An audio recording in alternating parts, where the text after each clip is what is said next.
A mother dog rushes into a police station with puppies for help, and the officer's reaction leaves.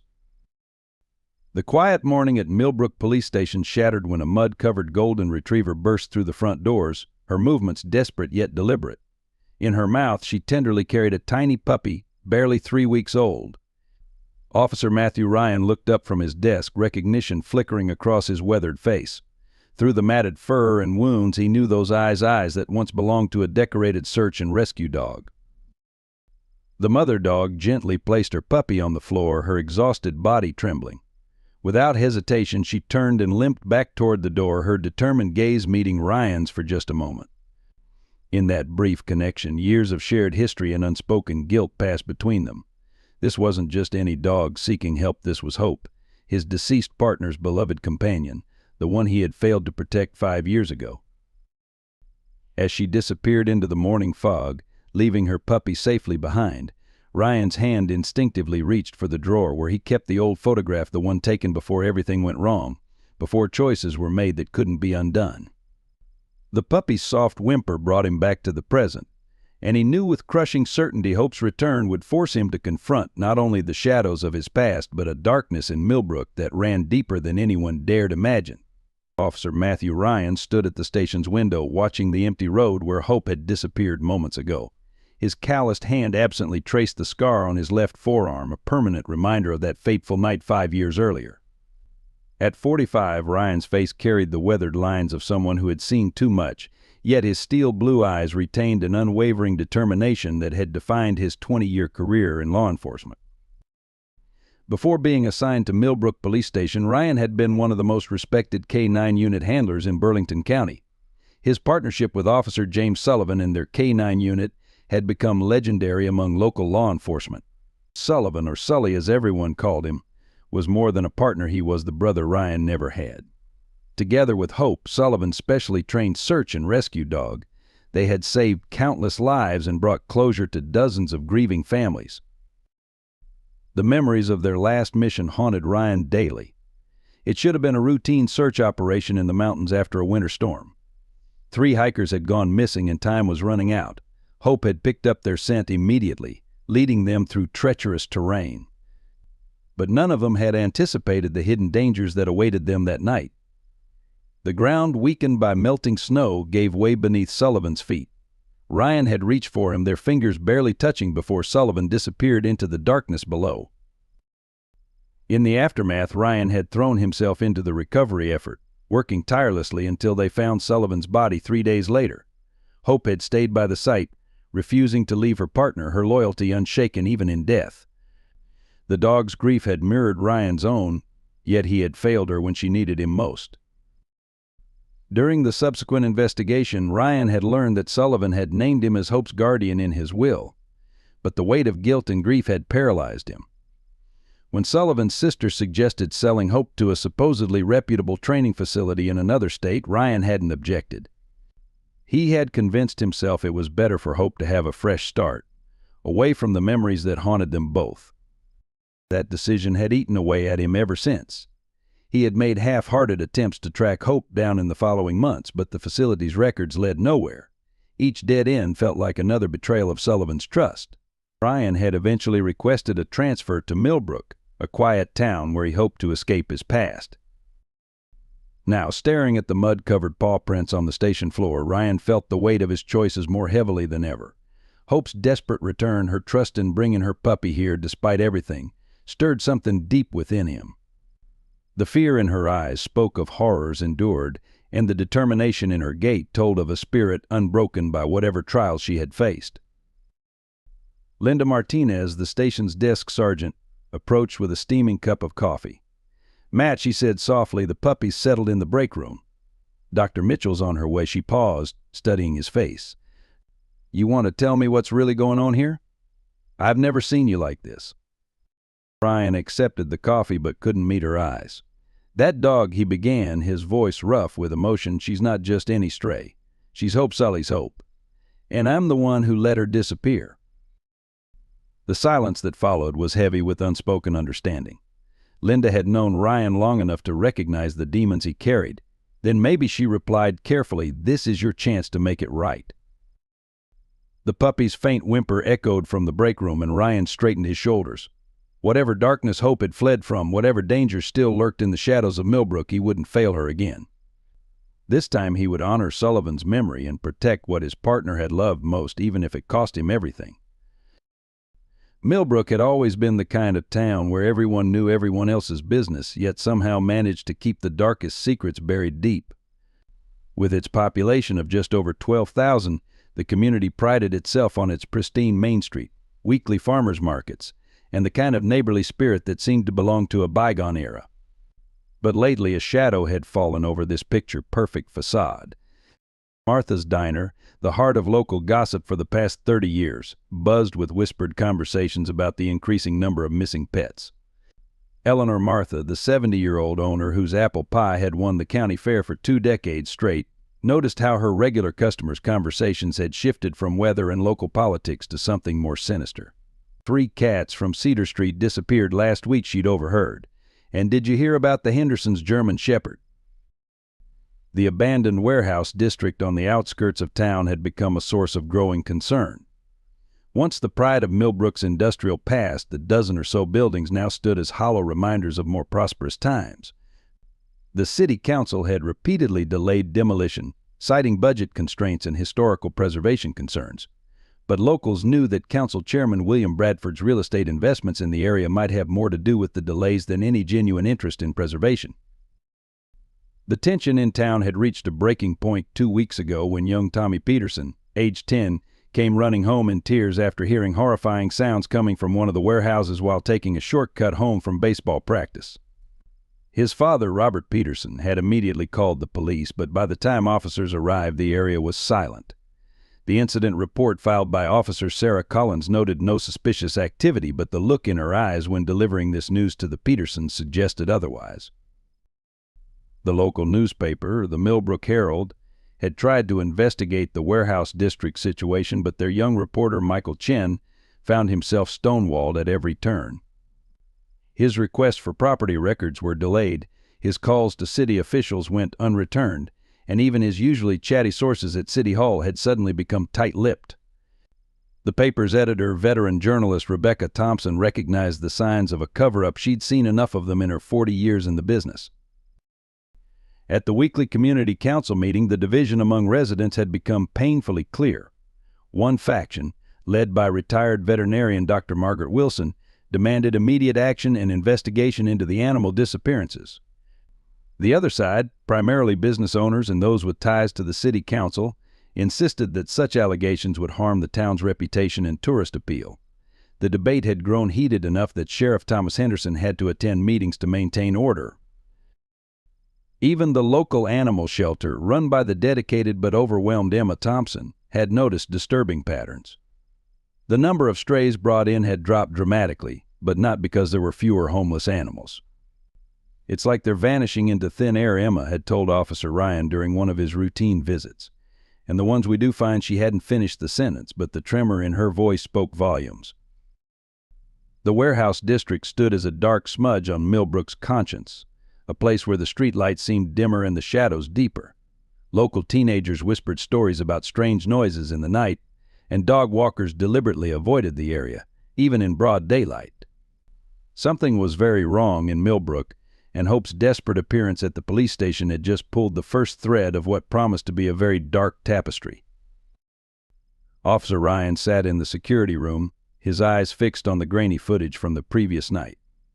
The station's cameras had captured Hope's journey from the moment she emerged from the morning fog. Technical Officer David Anderson played the footage frame by frame, revealing the calculated nature of Hope's approach. She circled the building 3 times before coming in, Anderson noted, his finger tracing Hope's path on the screen. "See how she checks each entrance. That's not random behavior. She's using her training." The footage showed Hope testing the weight of each puppy in her mouth before making her desperate runs, ensuring she could carry them safely. Her military-grade search and rescue training was evident in every calculated move.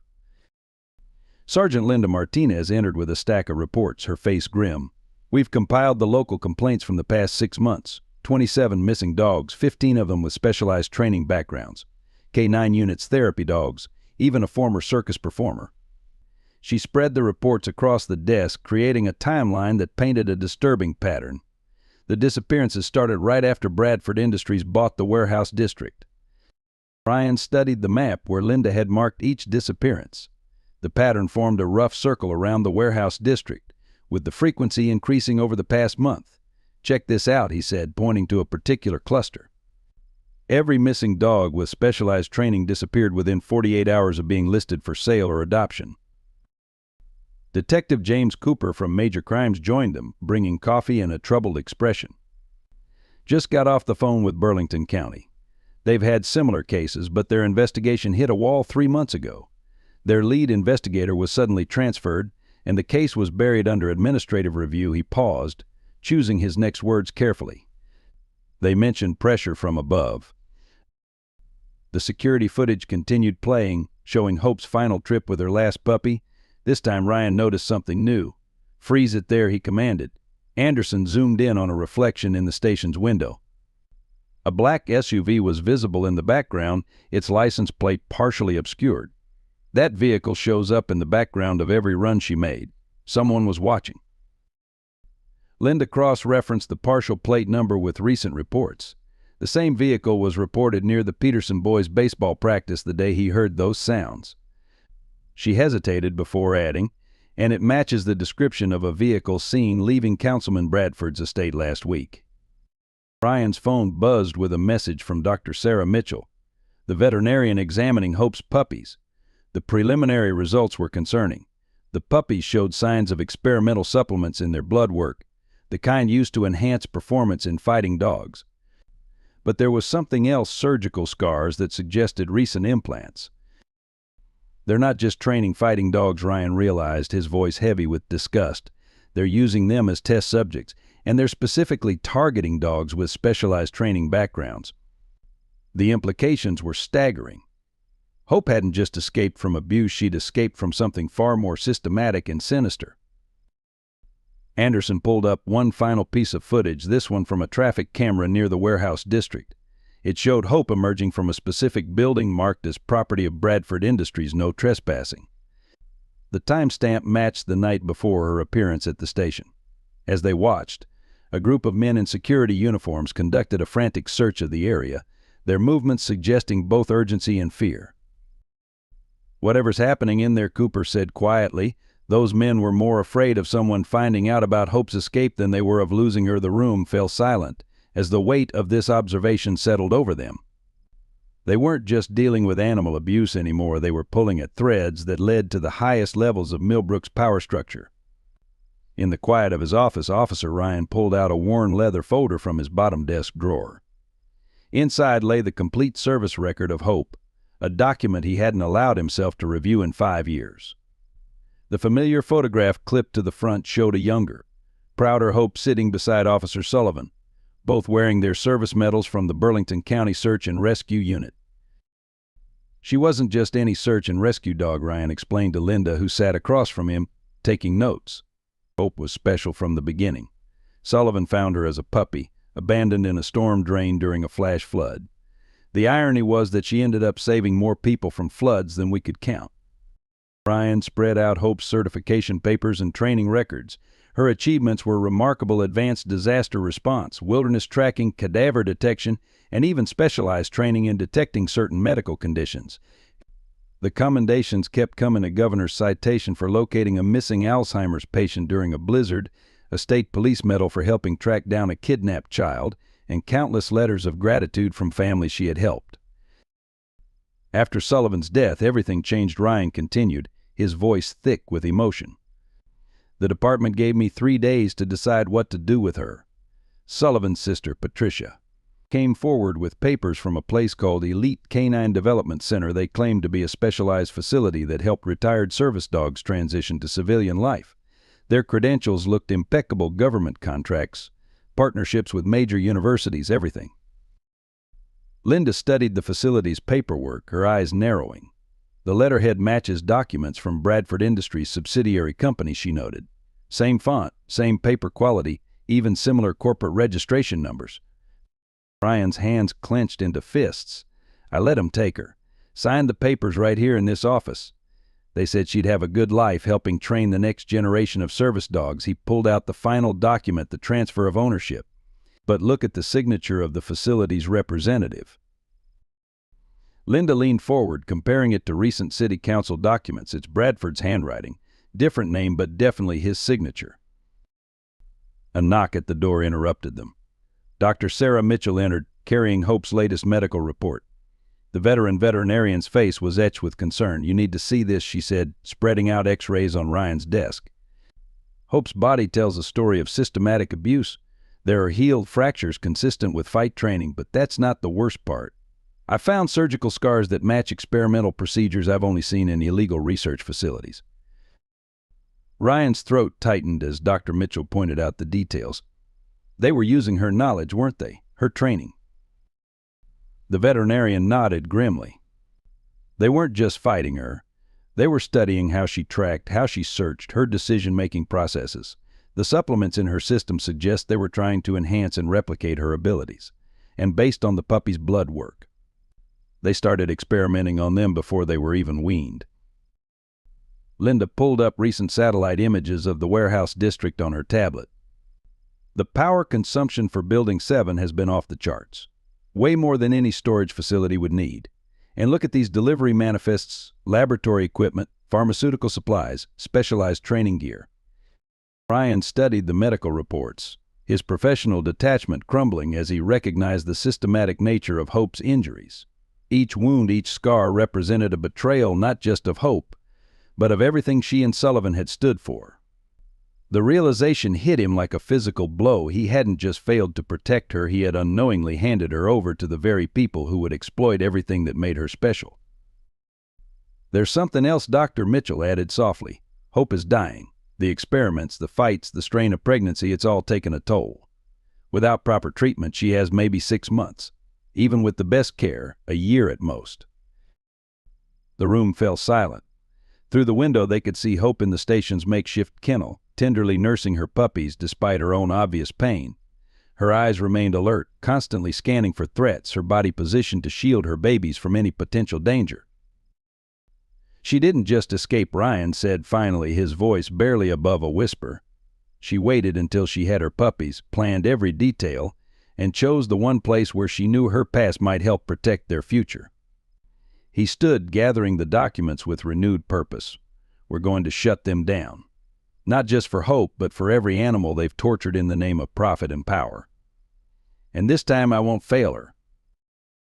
Dr. James Cooper's veterinary clinic sat on the outskirts of Millbrook, its pristine exterior and state-of-the-art facilities a testament to his success. For 15 years he had been the town's most trusted veterinarian, the man who had helped deliver countless puppies and comforted countless families as they said goodbye to their beloved pets. But today Officer Ryan saw the clinic through different eyes. Dr. Cooper signed off on every single adoption from the shelter that ended in a disappearance, Linda explained, spreading the documents across Ryan's desk. He conducted the pre-adoption health checks, approved the transfers, everything. And look at this, he's been writing prescriptions for laboratory-grade sedatives, enough to keep dozens of dogs docile. Ryan studied the prescription records. The quantities were staggering, far more than a small-town vet clinic could legitimately use. But it was the timing that caught his attention. Every large prescription corresponds with a new acquisition at Bradford's warehouse facility. They're not even trying to hide it. Detective Sarah Collins from Anti-Corruption joined their meeting, bringing financial records that painted an even darker picture.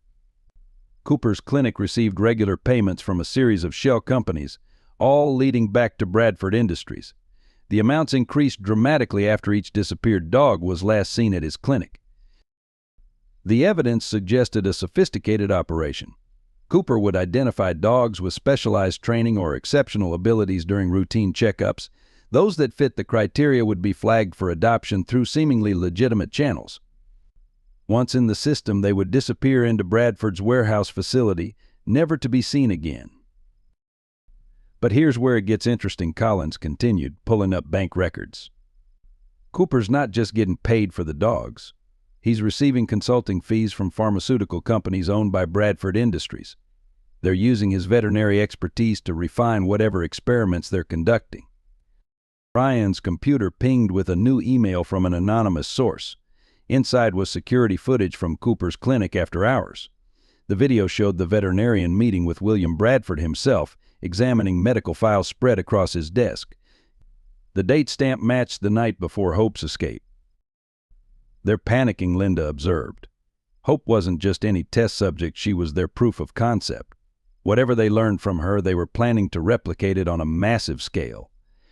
Further investigation revealed connections to other veterinary clinics across 3 states, all following the same pattern. Cooper had become their model, showing how legitimate veterinary practices could be used as fronts for identifying and acquiring specialized animals. The corruption reached into city government as well. Building permits had been rushed through without inspection, environmental concerns had been dismissed, and police patrols around the warehouse district had been strategically reduced. Mayor Richard Harrison's signature appeared on documents he couldn't possibly have read, and financial records showed his brother-in-law had recently been appointed to Bradford Industries' board of directors. "It's not just about dogfighting or illegal experiments anymore," Collins explained grimly. "They're developing something marketable. These dogs, their abilities, their training, they're being used to create some kind of enhancement protocol. The pharmaceutical angle suggests they're looking to patent whatever they discover." The scope of the operation was staggering. Bradford Industries had created a perfect cover, a legitimate business acquiring abandoned or unwanted animals, supposedly for rehabilitation and training. Who would question a wealthy businessman investing in animal welfare? Ryan received another anonymous message, this time containing Dr. Cooper's private calendar. Scheduled for next week was a presentation to potential investors promising a breakthrough in canine cognitive enhancement with military and law enforcement applications. "They're going public with this," Linda realized, her face paling. "They've gotten everything they needed from Hope and the others. Now they're ready to commercialize it." A soft whimper from the kennel caught their attention. Through the window they could see Hope watching them intently, as if she understood they were uncovering the truth she had risked everything to expose. "We need to move fast," Ryan decided, gathering the evidence. "Cooper has to know Hope could identify him. As long as she's alive, their whole operation is at risk." He paused, a terrible thought occurring to him. "When's that investor presentation scheduled?" Collins checked the calendar. "Next Thursday, 7 p.m., at the main warehouse facility." "Then that's their deadline," Ryan concluded. "They can't risk Hope being alive when they go public. Whatever they're planning, it has to happen before that meeting." The implications hung heavy in the air. They had just under a week to protect Hope, expose the network, and shut down an operation that reached into the highest levels of local power. And somewhere in the shadows, Dr. James Cooper, trusted healer turned betrayer, was surely planning his next move. Chief Thomas Maxwell's office had always been intimidating, but as Officer Ryan stood before the polished oak desk that Monday morning, the atmosphere felt particularly oppressive. The morning sunlight filtering through Venetian blinds cast prison bar shadows across the chief's stern face. "You need to drop this investigation," Matt Maxwell stated, his tone leaving no room for argument. "The mayor's office has received complaints about harassment of legitimate businesses. Bradford Industries employs half this town. We can't afford to antagonize them over some stray dogs." Ryan stood his ground, his service record folder clutched firmly in his hands. "Sir, with all due respect, we have evidence of systematic animal abuse, illegal medical experiments, and potential corruption reaching into City Hall. This isn't about strays anymore." Maxwell's face hardened. "Evidence? You mean a bunch of coincidences and a dog that used to belong to your dead partner?" He leaned forward, his voice dropping. "I know Sullivan's death hit you hard, but you're seeing conspiracies where there aren't any. Let it go." The mention of Sullivan stung, but Ryan pressed on. "The financial records don't lie, sir. Dr. Cooper's clinic, the warehouse facilities, the missing dogs, it's all connected. Give me 48 hours to prove it." "Denied," Maxwell snapped, standing up. "As of now, you're on administrative leave pending a psychological evaluation. Turn in your badge and gun." He held up a hand to stop Ryan's protest.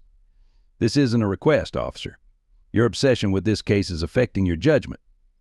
Outside the chief's office, Detective Collins waited with barely contained fury. "They got to him," she whispered as they walked toward Ryan's desk. Maxwell's brother just received a significant investment in his struggling construction company from a Bradford Industries subsidiary. Ryan began gathering his personal items, his movements mechanical. Around the station, colleagues averted their eyes except for Linda, who approached with determination. "The chief can take your badge," she said quietly, "but he can't stop me from investigating. I'm still on active duty." But within hours, the pressure mounted. Linda was reassigned to traffic duty on the other side of town. Detective Collins found her ongoing corruption investigation suddenly redirected. Even Officer Anderson in technical was told to restrict access to surveillance footage citing system maintenance. The message was clear: anyone helping Ryan would face consequences. The local newspaper received a stern warning about defamation risks regarding any negative coverage of Bradford Industries. The animal shelter's funding was abruptly under review. One by one, potential allies were being silenced or sidelined. That evening, Ryan sat in his car outside the station, watching Hope and her puppies through the kennel window. Dr. Mitchell had been ordered to transfer them to the county animal shelter in the morning, conveniently putting them beyond his reach. His phone buzzed with a text from an unknown number: "Meeting tonight. Miller's Barn. 10 p.m. Bring what you have." The sender's identity was masked, but the message carried an air of urgency that Ryan couldn't ignore. As darkness fell over Millbrook, the weight of institutional betrayal settled heavily on Ryan's shoulders. The very system he had sworn to uphold was now actively working against justice. Each hour that passed brought Hope closer to being returned to the people she had risked everything to escape. His phone buzzed again, this time with a message from Linda. "Miller's Barn is a trap. Don't go. Meet me at Sullivan's grave instead." Midnight. At least he knew he could trust her. She was one of the few who had known Sullivan well enough to understand what this really meant. Ryan glanced at the suspension papers on his passenger seat, then at the folder containing evidence of Bradford's operation. He had spent 20 years building a career on doing things by the book, following proper channels, trusting the system. Now that same system was demanding his silence in the face of undeniable evil. Through the station window he could see Hope watching him, her intelligent eyes reflecting the same question that burned in his heart: how far was he willing to go to expose the truth? His career was already in jeopardy. Following this through could cost him everything he had worked for, if not worse. But as he started his car, Ryan knew he had already made his decision. Hope had chosen to trust him despite his past failure. This time he wouldn't let institutional pressure force him to abandon her again. Sometimes he realized real loyalty meant standing against the very institution you had sworn to serve. Midnight cast long shadows across Sullivan's grave as Ryan approached, the autumn leaves crunching beneath his feet. Linda was already there, accompanied by Dr. Sarah Mitchell, whose presence near the granite headstone seemed to calm Hope. The golden retriever lay curled protectively around her puppies in a makeshift nest of blankets, her wary eyes following every movement. She wouldn't let anyone else transport her here, Dr. Mitchell explained softly, maintaining a respectful distance. But she seemed to understand when we mentioned Sullivan's name. The veterinarian's medical bag sat nearby, its contents representing their best chance at keeping Hope and her puppies healthy in the uncertain days ahead. Ryan knelt slowly in the damp grass several feet from Hope. In the moonlight, her scars were more visible, a map of cruelty etched into her golden coat. She watched him intently, her body tense but not fearful. This was neutral ground, sanctified by shared memories of the man they had both loved and lost. "The puppies are getting stronger," Dr. Mitchell reported, her voice barely above a whisper. "But Hope's condition is deteriorating faster than I anticipated. The experimental drugs they used on her are causing systematic organ failure. She needs specialized treatment, but every veterinary facility in the county is connected to Cooper's network." Ryan reached slowly into his jacket, withdrawing an old leather collar, Sullivan's last gift to Hope before that fatal mountain rescue. The worn nameplate still caught the moonlight, and Hope's ears perked forward at the familiar sight. For several long moments, neither moved. "Talk to her," Linda encouraged. "She remembers more than you think." Ryan cleared his throat, emotion making his voice rough. "I failed you both that day," he began, addressing both the dog and the headstone. "I thought I was protecting you by letting you go, Hope. Sullivan would never have made that mistake." He placed the collar gently on the ground between them, a bridge across 5 years of absence. Hope's eyes never left his face as he spoke.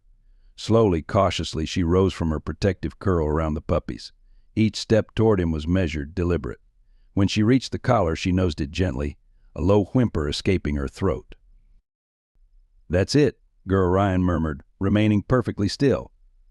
"I'm not him, but I swear I'll make this right." The moment stretched, weighted with history and hurt. Then, in a movement that brought tears to every watching eye, Hope picked up the collar and carried it back to her puppies. She settled down again, placing the collar in the center of her family circle, and looked back at Ryan with what could only be described as invitation. Dr. Mitchell handed Ryan a small bag of specialized food supplements. "Move slowly," she instructed. "Let her see everything you're offering." Ryan took the supplements an inch forward on his knees, speaking softly about memories of training sessions and successful rescues, reminding Hope of the bond she had once shared with humans who cared. When he finally reached the edge of her blanket nest, she didn't withdraw.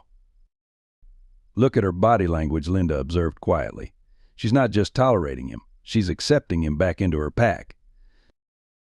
One of the puppies, bolder than its siblings, stumbled toward Ryan's knee. Hope watched, alert but not anxious, as her child explored this new presence in their sanctuary. When the puppy lost its balance, Ryan's hand automatically moved to steady it. Hope's only response was to shift slightly, making room for him at the edge of their circle. "This is more than trust," Dr. Mitchell noted, her professional demeanor softening at the sight. "She's choosing to believe in him again, despite everything she's been through. Dogs don't forget betrayal, but they can forgive when they recognize genuine remorse and good intentions." As if to confirm this assessment, Hope gently nudged the old collar closer to Ryan's knee. The message was clear: the past was acknowledged but not forgotten. This was a new beginning built on shared pain and mutual need for redemption. The morning sun had barely touched the windows of Martha's Diner when Emma Thompson from the animal shelter slipped into the back booth where Ryan waited. She carried a thick manila envelope and the worried expression of someone about to take an enormous risk.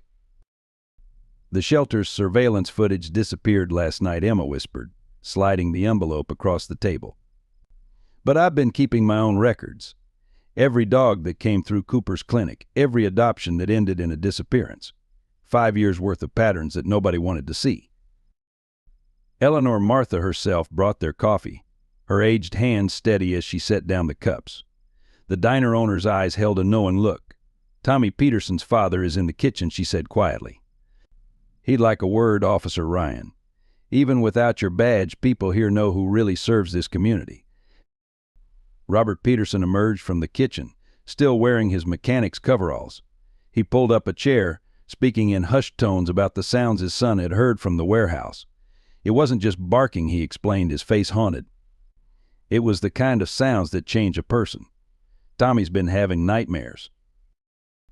Throughout the morning, more townspeople found their way to Ryan's booth. Linda had spread the word through trusted channels, and now the community's silent majority was finally finding its voice.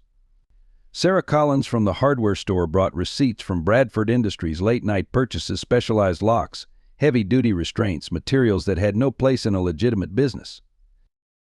Michael Chin, the young reporter from the Millbrook Herald, arrived with Rebecca Thompson, his editor. They carried a draft of an expose that had been killed by the paper's owners. "We can't publish it officially," Rebecca explained, "but we have other ways of getting the truth out. The internet's a powerful tool when people are ready to listen." By noon, Martha's back room had become an impromptu command center. Margaret Wilson, the retired veterinarian, brought medical records that contradicted Cooper's official reports. The local postal worker shared observations about unusual delivery patterns at the warehouse. Even the high school biology teacher contributed, noting how Bradford's supposed animal rehabilitation center never allowed student volunteers or tours. The most surprising ally arrived mid-afternoon. Officer Sarah Collins, still in uniform despite pressure from above, brought internal police reports that had been conveniently misfiled. Her hands shook as she handed them over. "They can take my job," she declared, "but they can't make me ignore this anymore." Eleanor Martha kept the coffee flowing and the curious eyes of regular customers directed elsewhere. Her diner had long served as neutral ground in town disputes, but now it became something more, a gathering point for those unwilling to let evil flourish in their community's shadows. The evidence mounted hour by hour. Each person brought a piece of the puzzle: a photograph here, a document there, a testimony of something seen but previously ignored. Together, they painted a picture of systematic abuse that had hidden behind Millbrook's respectable facade for far too long. "We've started a secure online group," Michael explained, showing Ryan the encrypted messaging system on his laptop. "People can share information safely. We're calling it Hope's Watch." It seemed fitting. Emma's phone buzzed with news from the shelter. Anonymous donations had begun arriving, providing resources to protect other vulnerable animals. Local families offered their homes as safe houses, creating a network of temporary shelters beyond Cooper's reach. The groundswell of support carried risks. Bradford's influence ran deep, and retaliation was certain. But as Ryan watched the growing crowd of ordinary citizens willing to stand up for what was right, he understood that Hope's desperate run to the police station had awakened something powerful in Millbrook, the community's long-dormant conscience. "They thought we were all too afraid or too comfortable to act," Linda observed, surveying the room full of concerned citizens. "But they forgot something important about small towns. When we finally decide to stand together, we're stronger than any corporation's money or influence." Ryan looked at the growing pile of evidence before him, each piece representing a neighbor's courage to speak up. Hope hadn't just found sanctuary for herself and her puppy, she had given the town a reason to rediscover its own strength and moral compass. As twilight settled over Sullivan's grave, Ryan sat alone with Hope and her puppies, the weight of the past pressing heavily on his shoulders. The old leather collar lay between them, a testament to promises both broken and renewed. In the fading light, he finally allowed himself to confront the full scope of his earlier betrayal. "I should have known something was wrong with that facility," he confessed to Hope, who watched him with understanding eyes. The warning signs were there: the rushed paperwork, the lack of follow-up contact, the way they pressured for an immediate decision. "But I was so lost in my own grief that I couldn't see past it." Dr. Mitchell's latest medical report lay open beside him, its contents a stark reminder of the consequences of his failure. Hope's condition was deteriorating faster than anticipated. The experimental drugs had taken a severe toll on her system, and the stress of protecting her puppies further strained her weakened body. "She's fighting harder than she should have to," Dr. Mitchell had explained during their last examination. "Every moment she spends nursing those puppies costs her precious strength, but she refuses to stop caring for them. Her maternal instinct is literally keeping her alive." The implications haunted Ryan. Hope's devotion to her puppies mirrored the same unwavering loyalty she had shown to Sullivan, the same loyalty Ryan had failed to return. Each time she winced in pain while feeding her young or struggled to stand guard despite her exhaustion, it served as a sharp reminder of his past choices.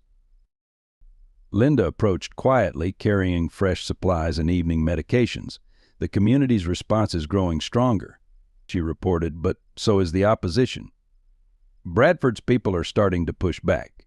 They've hired private security for the warehouse district, and there are rumors they're planning to accelerate their timeline." Ryan nodded, carefully administering Hope's medicine with hands that had finally earned her trust. "They know we're closing in.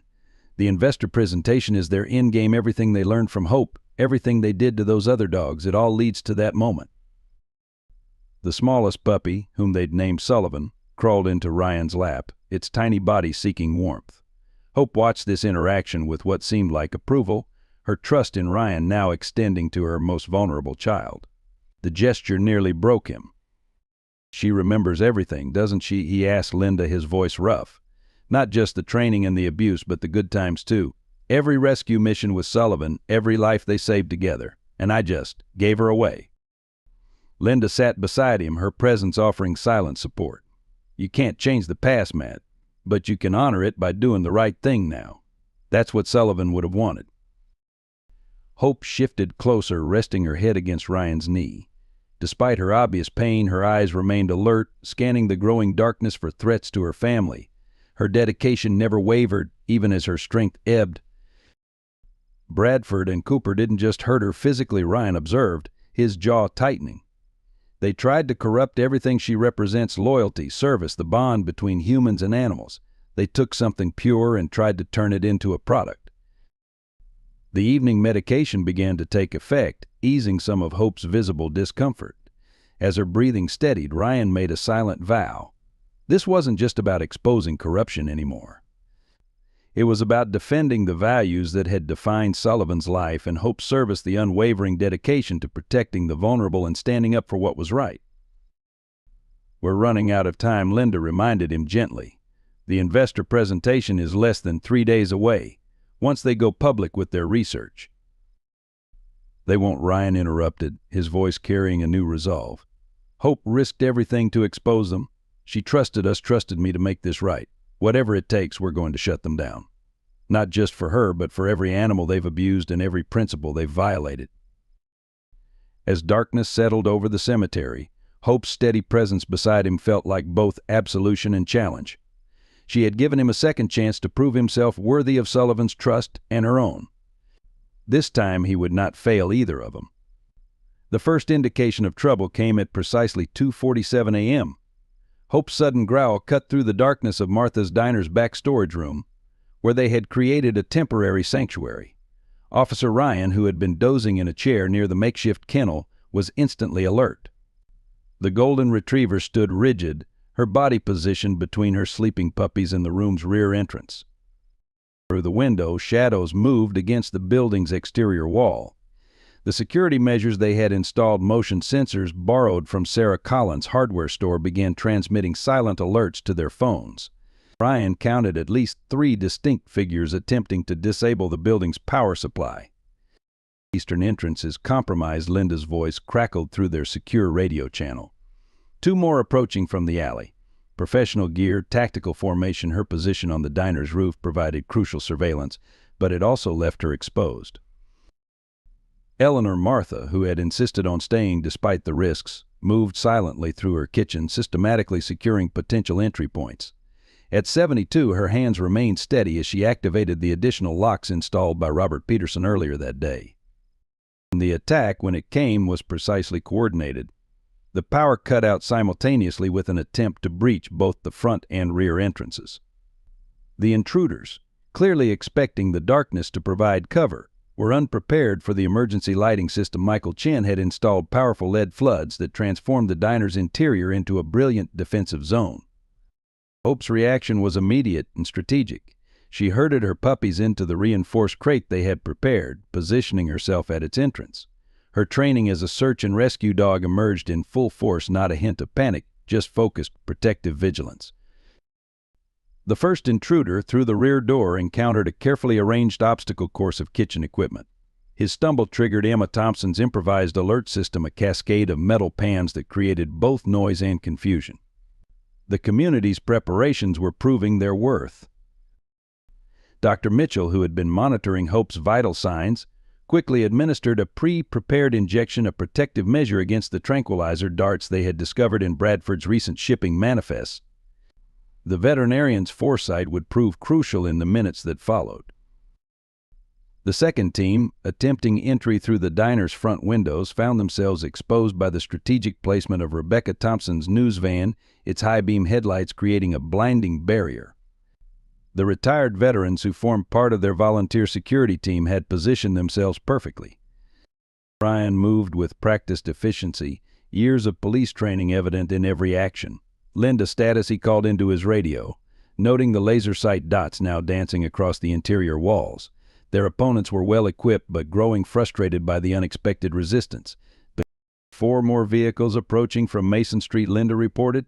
"Wait, something's wrong. They're breaking off." All units retreating. The confusion in her voice reflected the sudden shift in the attack's momentum. Through the window they could see the reason. Dozens of cell phone lights had appeared on surrounding streets as Millbrook's residents emerged from their homes. The community, awakened by the commotion and forewarned through Hope's Watch network, was creating an impromptu barrier of witnesses. The attackers melted away as quickly as they had come, leaving behind dropped equipment that would later prove invaluable to their investigation. More importantly, they left with the knowledge that their target was no longer isolated and vulnerable. Hope maintained her protective stance until the all-clear signal, her unwavering focus a reminder of why they were all fighting. This hadn't just been an attempt to recapture her, it was a message, a show of force meant to demonstrate Bradford's reach and resources. but the message received was not the one intended. As the community gathered outside Martha's diner bringing blankets, coffee, and resolute support, it became clear Hope's fight had become Millbrook's fight. Dawn painted the Millbrook police station parking lot in shades of gray as an unmarked envelope arrived on Detective Sarah Collins' desk. The sender, identifying only as a concerned employee, had provided detailed documentation of Bradford Industries' internal operations. The evidence presented a disturbing timeline of systematic abuse and corporate corruption. Detective Collins immediately contacted Ryan, who arrived with Linda to review the materials.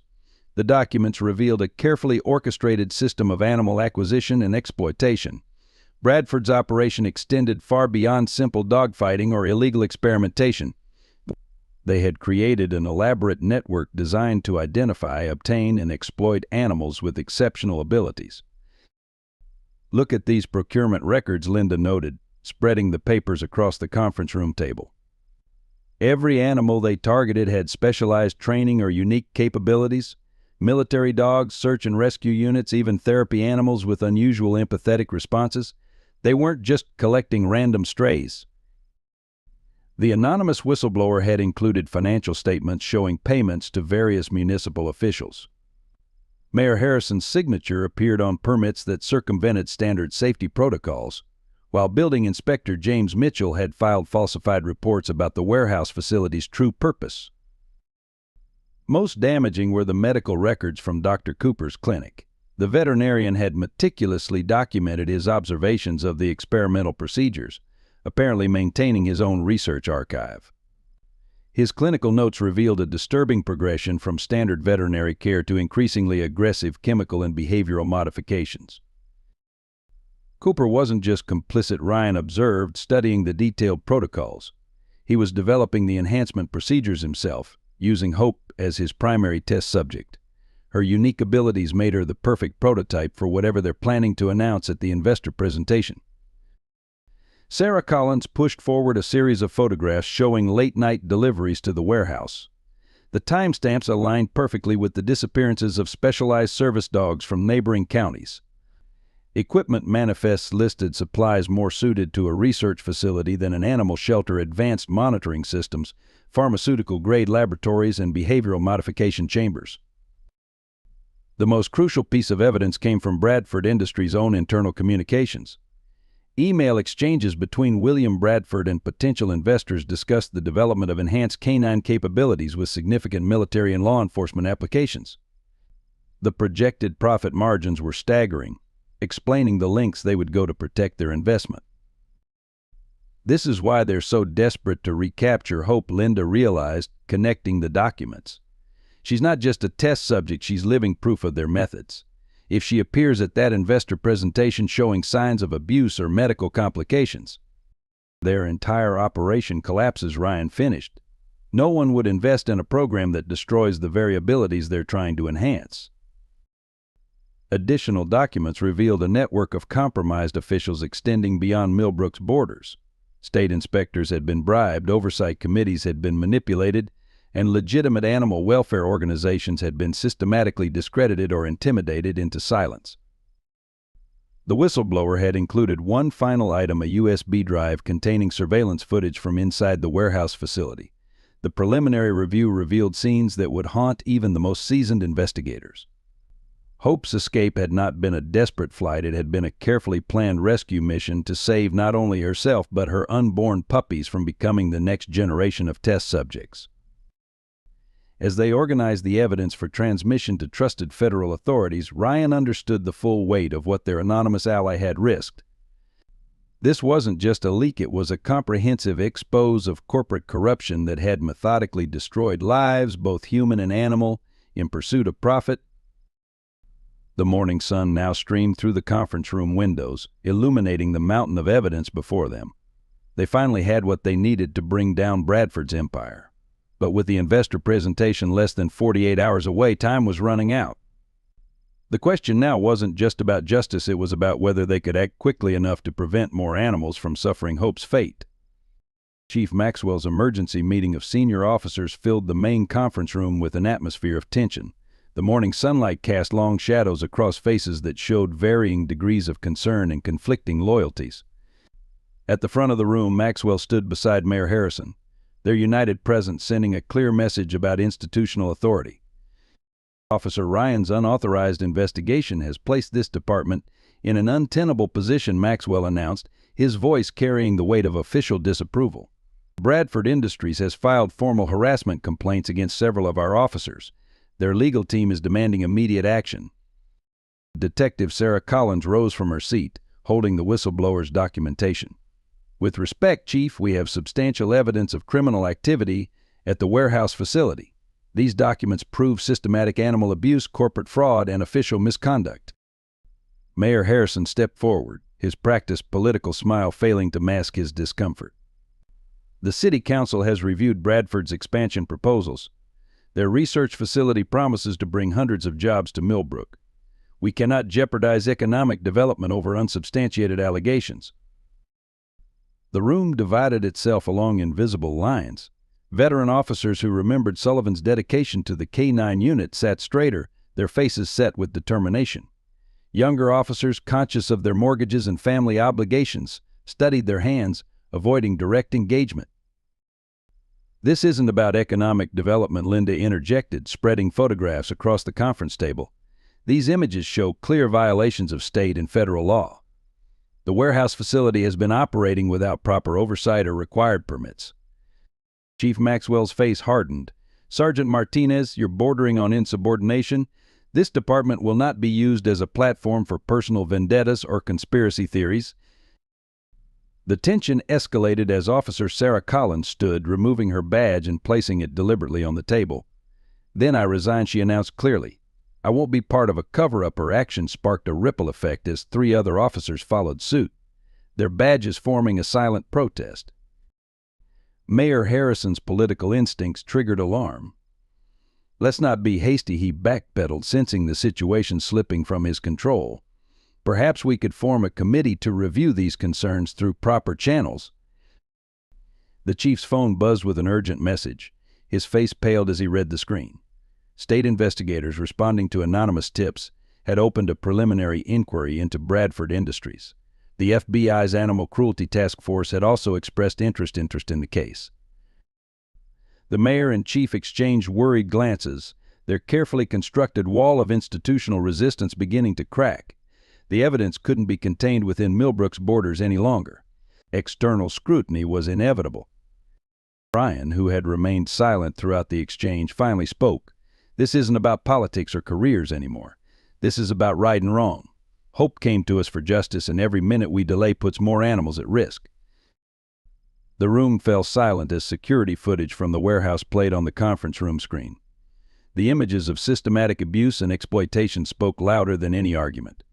Even the most hesitant officers found themselves unable to look away from the truth before them. Chief Maxwell's authority crumbled in the face of undeniable evidence and mounting external pressure. 24 hours, he conceded finally. "You have 24 hours to build your case. After that, this department will cooperate fully with state and federal investigators." As the meeting dispersed, the lines of loyalty had been redrawn. Institutional power had yielded, however reluctantly, to moral imperative. The battle for Millbrook's soul would be fought not in the political arena, but in the hearts and consciences of those sworn to protect and serve. Dr. Sarah Mitchell's urgent call came at 3 in the morning. Hope's condition had deteriorated rapidly, her breathing labored and her temperature dangerously elevated. The experimental drugs in her system had begun to trigger a cascade of organ failures, complicated by the strain of nursing her puppies. In the makeshift medical area they had established at Martha's Diner, Dr. Mitchell worked methodically to stabilize Hope's vital signs. The veterinarian's experienced hands moved with precision, but her face betrayed deep concern as she studied the latest blood work results. "The chemical compounds they used are breaking down in her system," Dr. Mitchell explained to Ryan, who hadn't left Hope's side since the crisis began. "They were never meant for long-term use. Bradford's researchers were focused on immediate performance enhancement, not survival." Hope lay on her side, her normally bright eyes dulled with pain. Despite her condition, she remained alert to her puppy's needs, responding to their smallest sounds.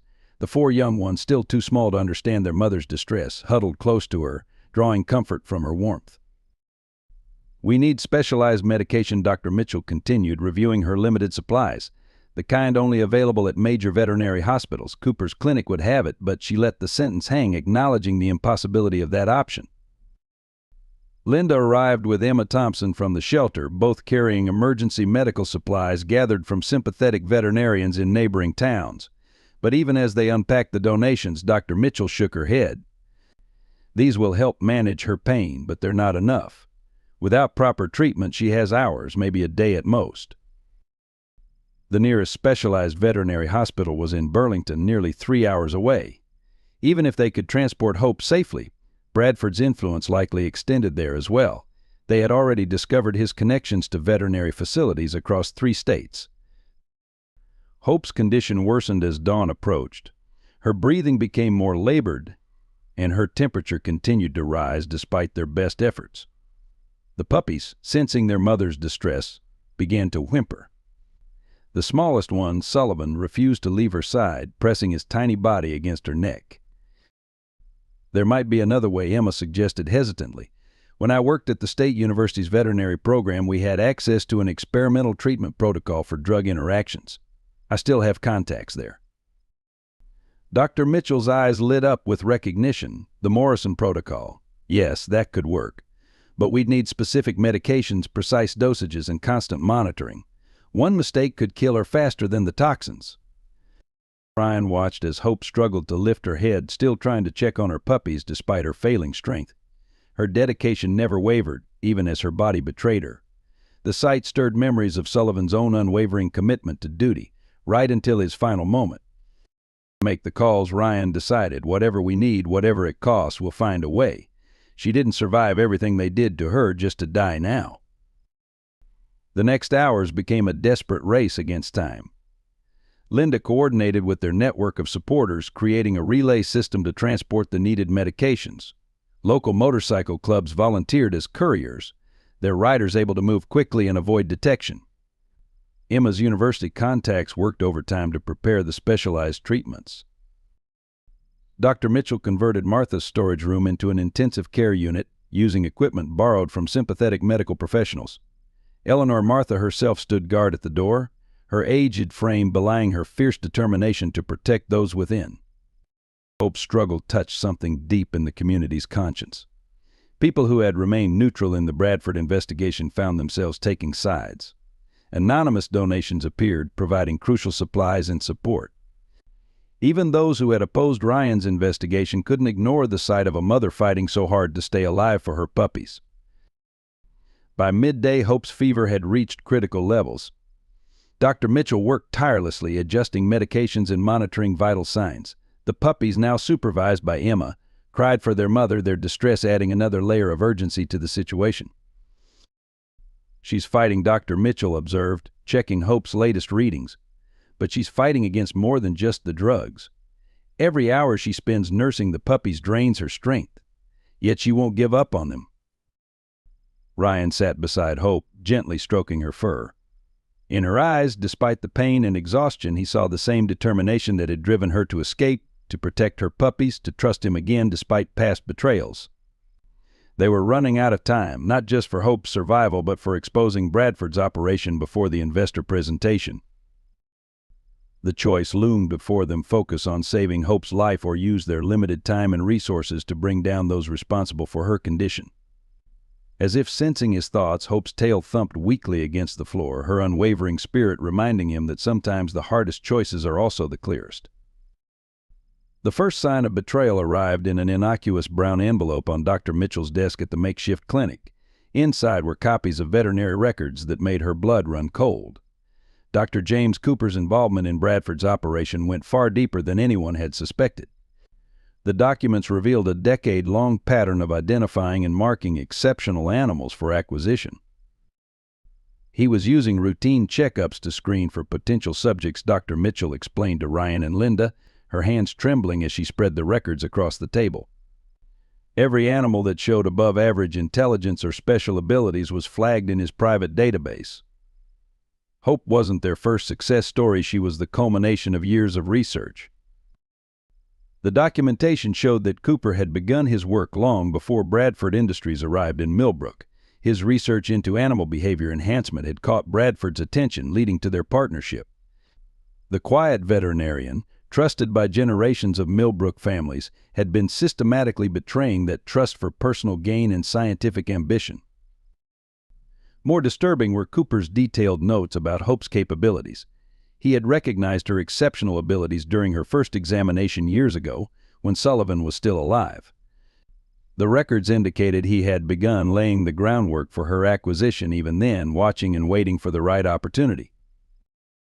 Linda's investigation of the financial records revealed the full scope of the corruption.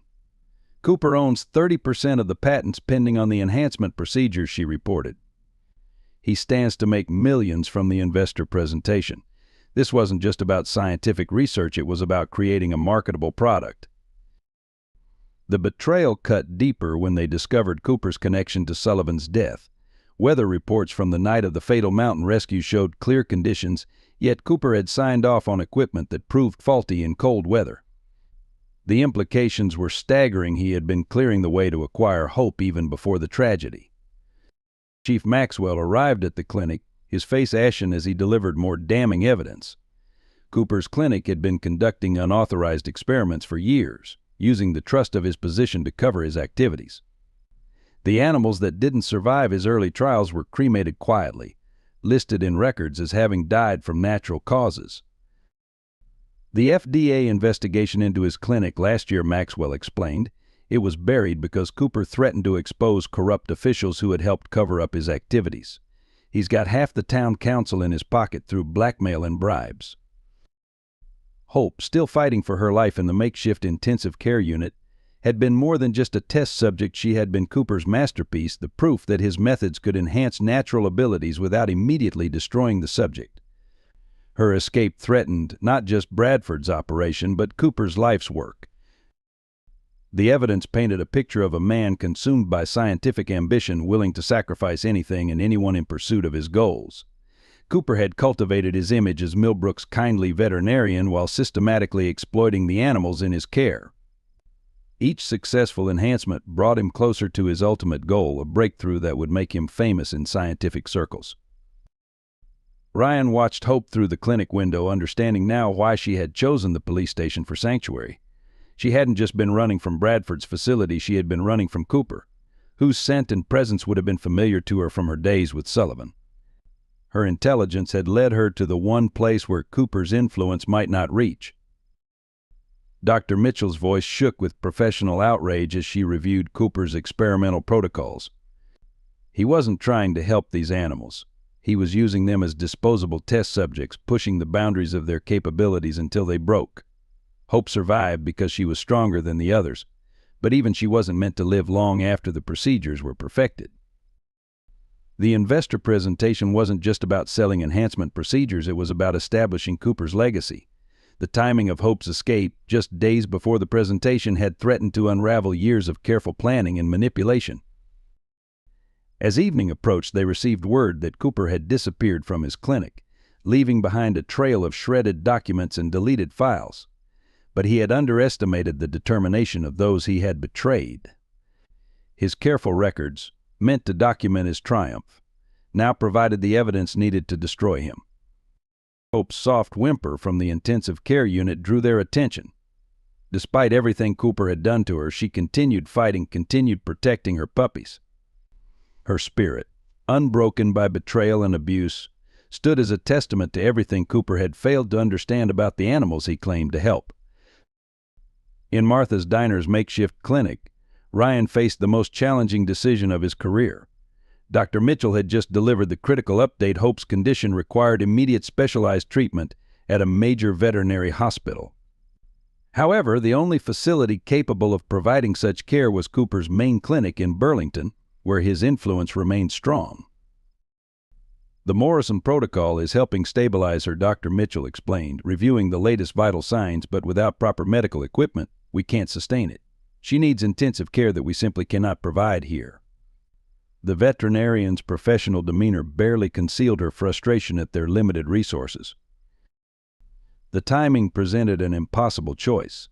The investor presentation was scheduled for the following evening. Their investigation had revealed that Bradford and Cooper planned to showcase their breakthrough using documentation from Hope's enhancement procedures. The evidence they had gathered could shut down the entire operation, but only if they acted before the presentation. Linda entered with an urgent update from their surveillance team. Cooper's been spotted at the Burlington Clinic. He's gathering research materials and appears to be preparing for departure. Once he leaves the country with those records, we lose our best chance at proving what they did. The puppies complicated the situation further.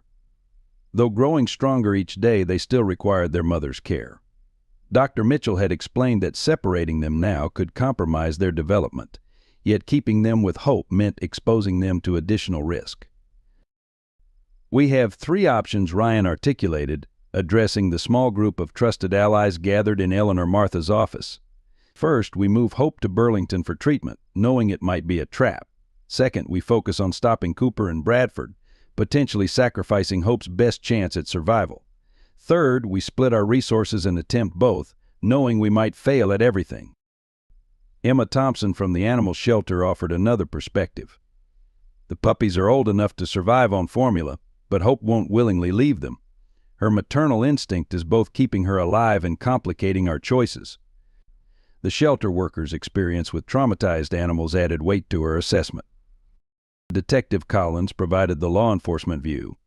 If Cooper leaves the country, this all becomes exponentially more difficult.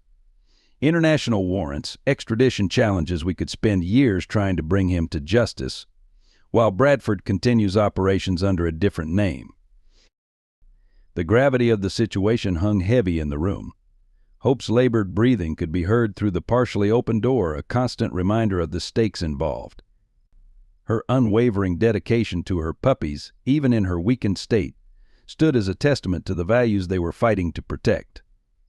Ryan studied the detailed maps of Cooper's Burlington facility. The clinic's security systems, originally designed to protect animals, now serve to conceal criminal activities. Any attempt to admit Hope officially would alert Cooper's staff, while an unauthorized entry would trigger automated security responses. There's another factor to consider, Dr. Mitchell added solemnly. Hope's condition isn't just about physical survival. Everything they did to her was designed to enhance her abilities at the cost of her long-term health. Even with the best treatment, we're looking at months, not years. The implications were clear. Their choice wasn't simply between saving Hope and stopping Cooper. It was about determining how best to honor both her sacrifice and Sullivan's memory. The evidence they had gathered could prevent countless other animals from suffering similar fates, but at what cost to the one who had risked everything to expose the truth? Eleanor Martha, who had remained silent throughout the discussion, finally spoke. Sometimes the hardest choices aren't between right and wrong, but between different kinds of right. What matters is that we remain true to the principles worth fighting for. As if in response to these words, Hope managed to lift her head, her eyes meeting Ryan's with the same trust and determination that had brought her to the police station days ago. Despite her suffering, her gaze held no doubt, no hesitation, only the unwavering purpose that had defined her entire life. Ryan straightened, his decision crystallizing. Hope had never abandoned her duty, even when it meant enduring unimaginable pain. She had fought not just for herself or her puppies, but for every animal in Cooper's program. The choice, when viewed through the lens of her courage, became clear. The pre-dawn darkness shrouded Bradford Industries warehouse complex as the Joint Task Force moved into position. Officer Ryan, temporarily reinstated for the operation, led the primary team toward the main facility. Despite the careful planning, an unsettling quiet permeated the area. No security patrols, no exterior lights, no sign of the usual overnight activity. Detective Sarah Collins coordinated from the mobile command center, monitoring thermal imaging feeds that showed minimal activity within the target buildings. The operation had been meticulously planned, multiple entry points, synchronized teams, and clear objectives. They needed to secure the research data and evidence of illegal experiments before Cooper could destroy them. The first indication that something was wrong came from Team 2's radio channel. "Command, we have unsecured doors on the east entrance." Signs of recent evacuation. The message triggered immediate concern. Bradford's security protocols had always been rigidly enforced. Ryan's team breached the main entrance according to plan, but instead of resistance they encountered empty corridors and abandoned workstations. The laboratory, so recently bustling with illegal research, stood silent. Computer screens still glowed, screensavers rotating through corporate logos, but the chairs were empty. Second floor, Clear reported Linda's team.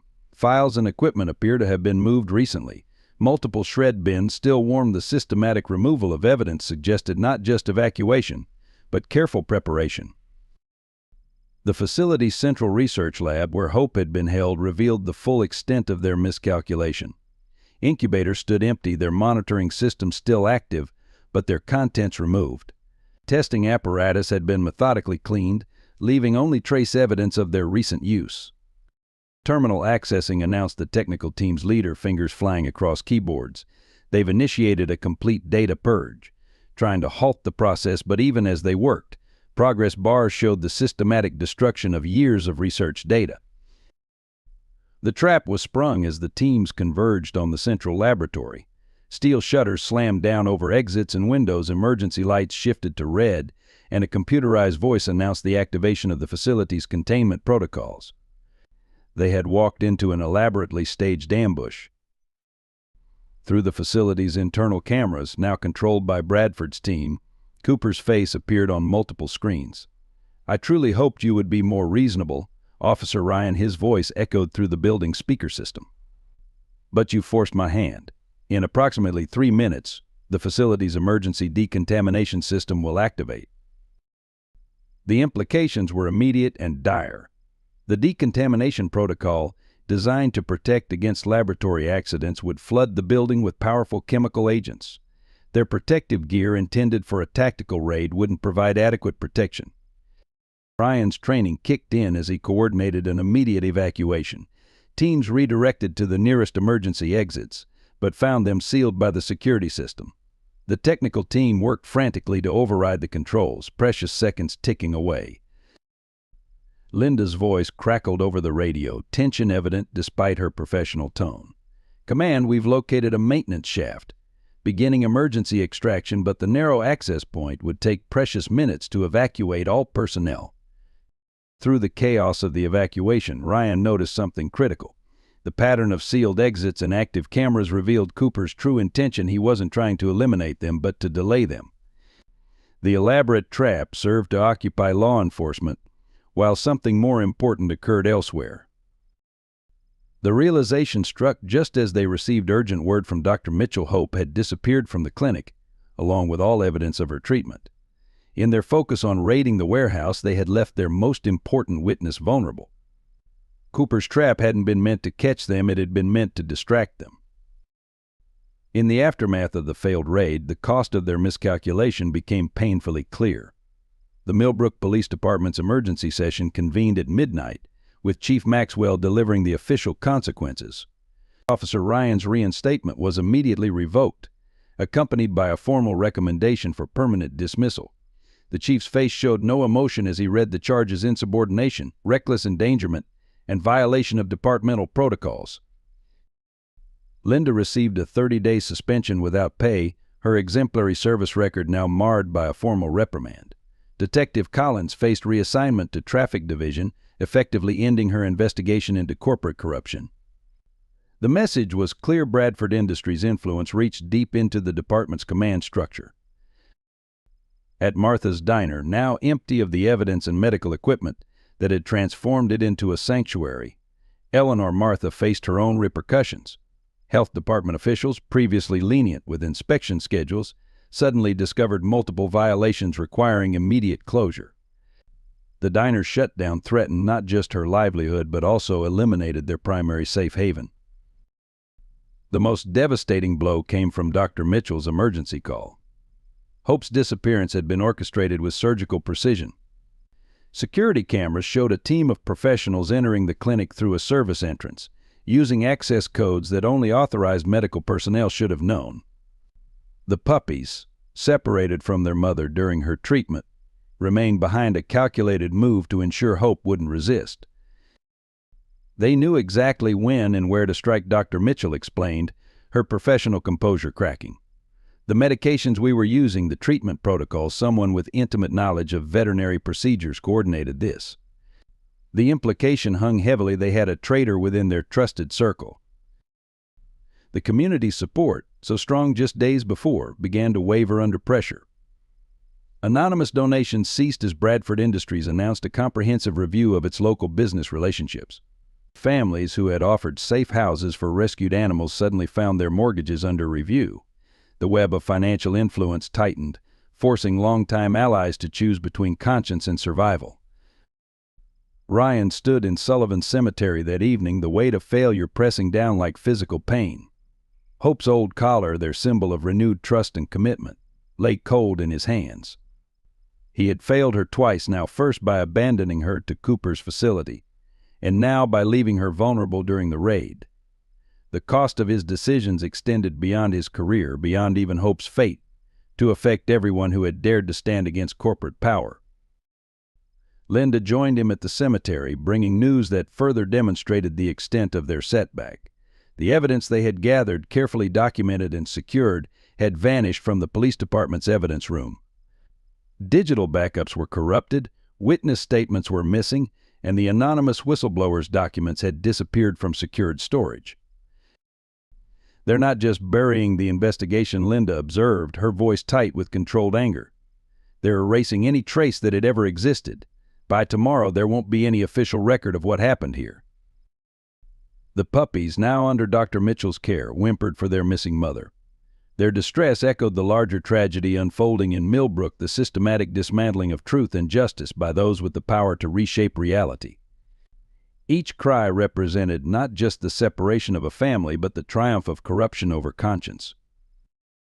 As darkness settled over the cemetery, Ryan faced the full magnitude of their defeat.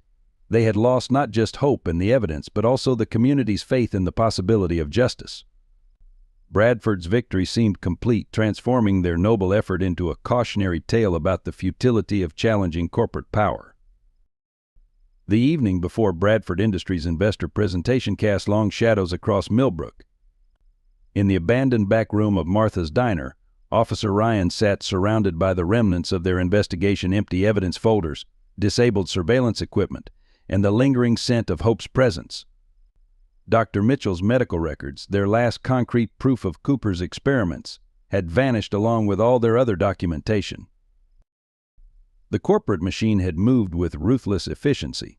Bradford's legal team had obtained emergency injunctions against key witnesses, while financial pressure silenced others. The local newspaper received a cease and desist order, effectively ending any possibility of public exposure. Even the state investigators, initially eager to pursue the case, had suddenly withdrawn their interest, citing jurisdictional considerations. Detective Collins arrived with the final blow. "The FDA has officially cleared Cooper's clinic of all allegations," she reported, her voice hollow. "They're calling our investigation a malicious attempt to discredit legitimate research." The morning papers will carry Bradford's full rebuttal, complete with testimonials from respected veterinary authorities. Mayor Harrison had scheduled a press conference for the following morning, presumably to announce increased cooperation between the city and Bradford Industries. The timing, just hours before the investor presentation, suggested a coordinated effort to bury any lingering doubts about the company's ethics. In the makeshift kennel area, Hope's puppies grew increasingly distressed. The smallest one, Sullivan, refused food and comfort, his mournful cries a constant reminder of their failure. Dr. Mitchell monitored them with growing concern, knowing that prolonged separation from their mother at this crucial stage could have lasting effects. "We've lost everything," Linda acknowledged, spreading out their remaining files. "Every piece of evidence, every witness statement, every scrap of documentation gone. It's like the past week never happened." The defeat in her voice reflected their collective exhaustion and despair. Eleanor Martha, her diner now facing closure, carefully packed away the last of the medical supplies. "In all my years," she said quietly, "I've never seen power wielded so absolutely. They're not just covering up their crimes, they're rewriting history itself." The investor presentation loomed like a dark milestone. Once completed, Bradford and Cooper's research would gain legitimate backing, transforming their illegal experiments into accepted scientific procedure. The suffering of countless animals would be sanitized into clinical data, their pain reduced to footnotes in research papers. Ryan held Hope's collar, its worn leather carrying memories of both loyalty and betrayal. the weight of his failures past and present pressed down with crushing force. He had promised Sullivan to protect her, promised Hope to make things right, and had failed at both. Now she was back in the hands of those who had tortured her, her fate sealed by his miscalculations. Outside, Millbrook's streets grew quiet as night settled in. The warehouse district glowed with unusual activity as Bradford's team prepared for tomorrow's triumph. Security patrols had increased, their presence a clear warning against any last-minute interference. The destruction of their evidence hadn't been random or reactive, it had been methodically planned, suggesting that Bradford had anticipated and prepared for their investigation from the beginning. They hadn't just lost a battle, they had been outmaneuvered at every turn by an opponent who had written the rules of engagement. As midnight approached, the small group of defeated allies faced the darkest truth: they had no evidence, no witnesses, no legal recourse, and no way to prevent tomorrow's presentation from legitimizing years of systematic abuse. Hope's desperate flight to the police station, her trust in human decency, had ultimately led to her recapture and the collapse of everything they had fought to achieve. The puppies' cries echoed through the empty diner, their mother's absence a testament to the victory of power over justice. In the morning, Bradford Industries would present their breakthrough to eager investors. While Hope's suffering would be transformed into profit, her courage forgotten in the rush to embrace scientific progress. The knock on Ryan's door came at 3 a.m., hours before Bradford's investor presentation. Chief Maxwell stood on the porch, his official demeanor replaced by an urgency that transcended rank. Behind him, a figure emerged from the shadows: Patricia Sullivan, Officer Sullivan's sister, the woman who had signed Hope away 5 years ago. Inside Ryan's living room, Patricia placed a thick leather portfolio on the coffee table. Her hands trembled slightly as she unlocked its brass clasps. "I've been collecting these since James died," she explained, revealing meticulously organized documents. "At first it was just to understand what happened to Hope. Then I started noticing patterns." Chief Maxwell studied the floor plans she produced, his professional mask cracking. "These are Bradford's original facility designs. The ones submitted for permits were different." The implications were clear: the approved construction plans had concealed dedicated research spaces and specialized containment areas. Patricia's documentation went deeper than they had imagined. For 5 years she had tracked every animal that disappeared into Bradford's operation, creating detailed timelines and connecting seemingly unrelated incidents. Her grief for her brother had transformed into a methodical investigation that even Bradford's influence couldn't erase. "Cooper approached me about Hope before James died," she revealed, her voice tight with controlled emotion. "He said he represented a research foundation studying search and rescue techniques. I thought he was preparing for James's retirement, ensuring Hope would have a purpose." The weight of that manipulation showed in her eyes. Chief Maxwell added his own revelation. "Last night I received a call from the FBI's Special Investigation Unit. They've been building a case against Bradford Industries for 2 years. Your raid forced their hand. They're moving in tomorrow, but they need insider testimony to make the charges stick." The chief's decision to break ranks hadn't come easily. 25 years of following procedure warred against the evidence of corruption he could no longer ignore. Sometimes, he said quietly, protecting the law means standing against those who abuse it. Patricia spread out surveillance photos showing Cooper entering Bradford's facility at odd hours, carrying medical bags that never left with him. "James taught me about documentation," she explained. "A rescue dog handler learns to track every detail, every movement. I've been Hope's handler in absentia, following her trail through paper and photographs." The revelation transformed their understanding of the past week's events. Hope hadn't chosen the police station randomly. She had recognized Ryan because Patricia had ensured she remembered. The training that helped her escape, the timing of her arrival, even her trust in specific officers, all had been influenced by Patricia's silent vigilance. Chief Maxwell outlined the federal task force's strategy. "They're waiting for the investor presentation to begin. Once Bradford and Cooper are focused on their demonstration, teams will move in from multiple jurisdictions. But they need proof of current illegal activity, not just historical documentation." Patricia pulled out one final document, a detailed layout of the presentation venue, including security positions and surveillance blind spots. "Hope isn't just their test subject," she explained. "She's their proof of concept. they have to demonstrate her abilities to the investors, which means she'll be there. Ryan finished, understanding dawning. They need her alive and functional for the presentation. The realization carried both hope and urgency. Whatever they had done to recapture her, they would have to maintain her health at least until the demonstration was complete. As dawn approached, the unlikely alliance of a disgraced officer, a grieving sister, and a conscience-stricken police chief formulated their response.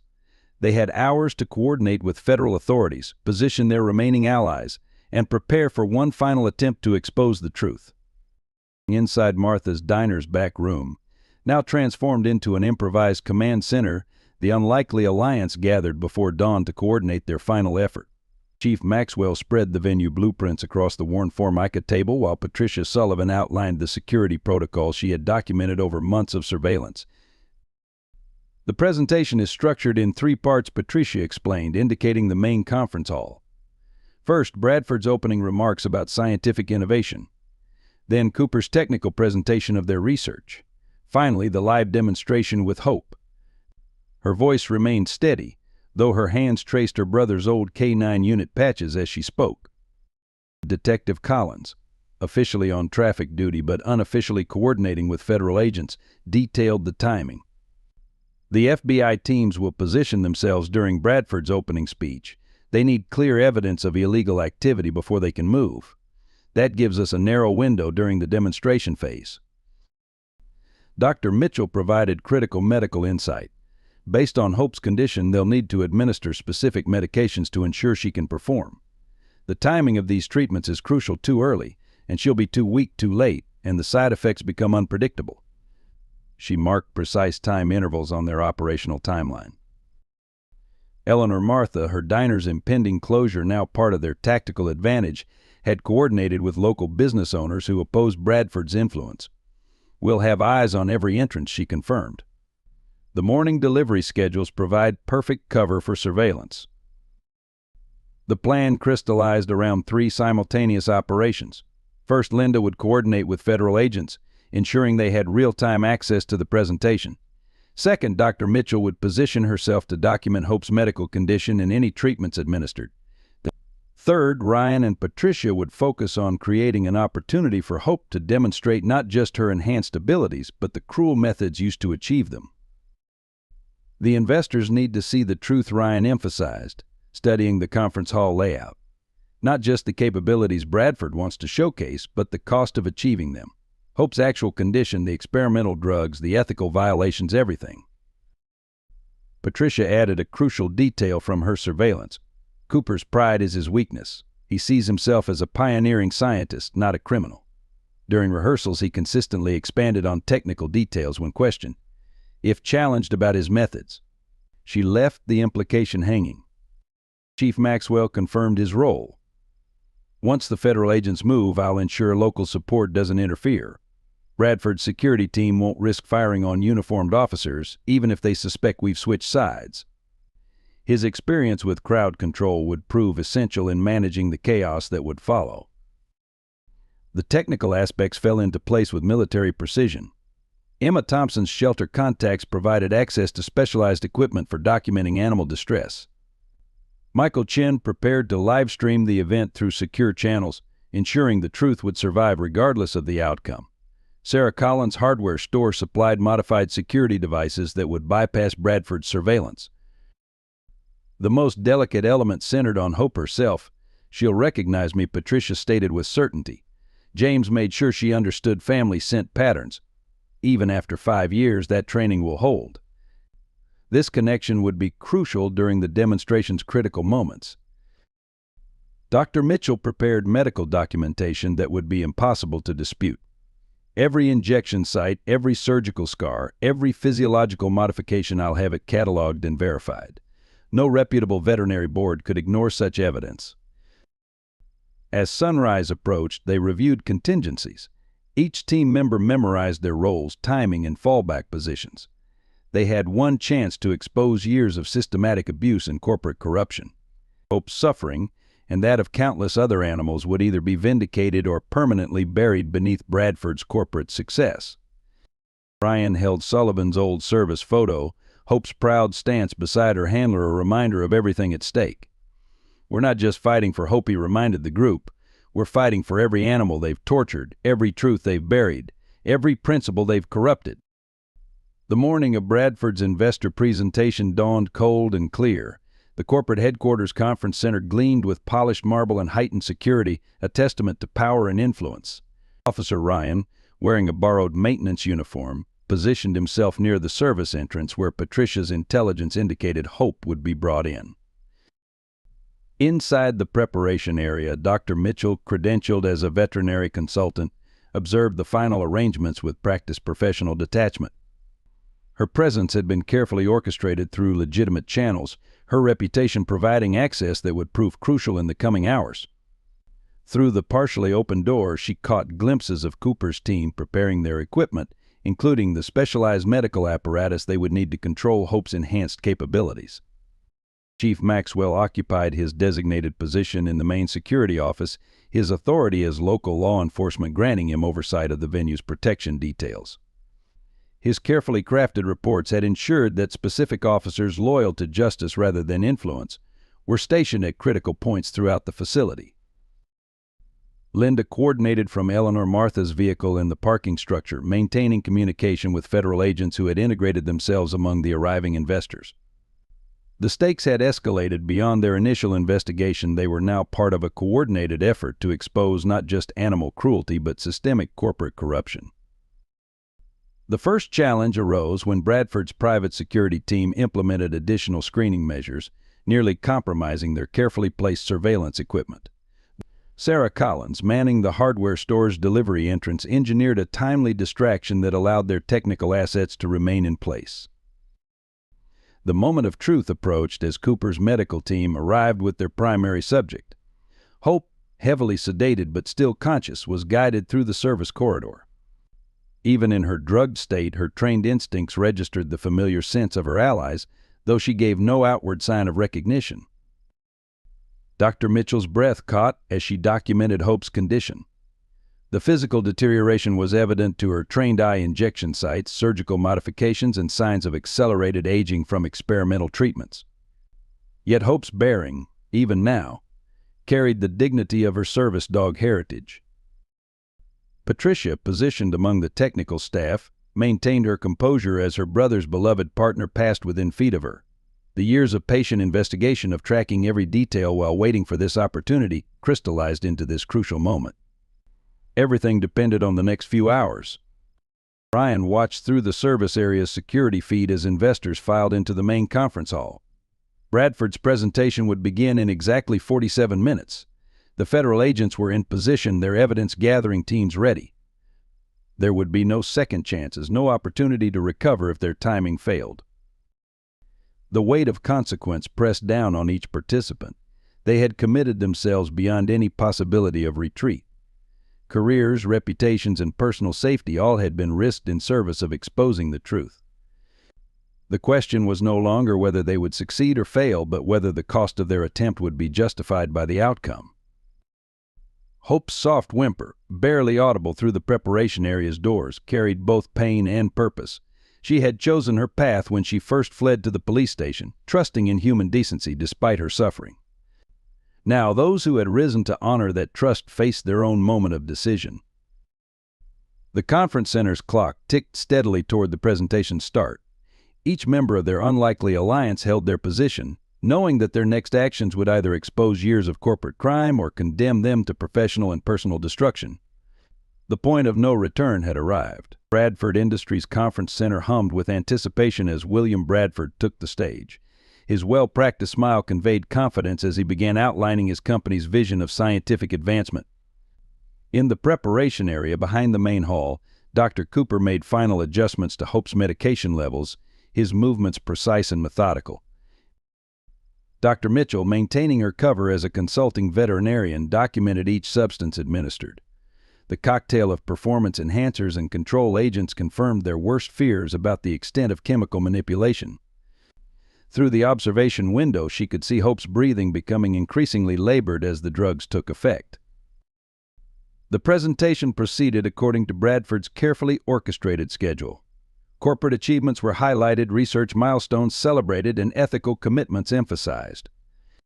The attending investors, representing billions in potential funding, listened attentively as Bradford described their groundbreaking advances in animal behavior enhancement. Ryan, positioned near the service entrance, received the signal from federal agents that their evidence-gathering teams were in place. Linda's voice came through his earpiece, confirming that their surveillance systems were functioning. Each team member waited for the crucial moment when Cooper would present their primary test subject. The atmosphere shifted as Cooper took the stage. His technical presentation began with detailed analysis of genetic markers and behavioral modifications. Pride colored his voice as he described their breakthrough methodology, his scientific detachment masking the reality of animals suffering behind his achievements. The crucial moment arrived as Cooper announced the live demonstration. Hope was led onto the stage, her movements controlled but her eyes alert despite heavy sedation. The audience murmured appreciatively at her impressive bearing, unaware of the cost at which it had been achieved. Patricia Sullivan, stationed among the technical crew, activated their surveillance override. Multiple screens around the conference hall suddenly displayed Dr. Mitchell's documented evidence before and after images showing Hope's deterioration, medical records of experimental procedures, and footage from the facility's own security cameras. Cooper's composure cracked as his unethical methods were exposed before his intended investors. His attempt to regain control of the presentation was interrupted by Chief Maxwell's announcement that federal agents were now securing the facility. Bradford's security team, faced with legitimate law enforcement authority, stood down. The carefully maintained illusion of scientific legitimacy shattered as Hope, responding to Patricia's familiar presence, broke free from her handlers. Years of enhanced training, intended for corporate profit, instead demonstrated the full scope of their abuse as she executed complex behaviors while clearly suffering from medical distress. Dr. Mitchell stepped forward, her professional authority lending weight to her detailed explanation of the documented violations. The investors, many with ties to legitimate pharmaceutical research, recoiled from the evidence of systematic animal abuse and scientific malpractice. Bradford attempted to salvage the situation, but his corporate polish crumbled as federal agents appeared at every exit. The evidence streaming across the conference hall screens left no room for denial or legal maneuvering. Years of calculated abuse and corruption were exposed in undeniable detail. Hope, now free from immediate chemical control, made her way to Patricia's side. The reunion of handler and service dog, witnessed by the assembled investors and media, provided powerful testimony to the bond they had attempted to corrupt for profit.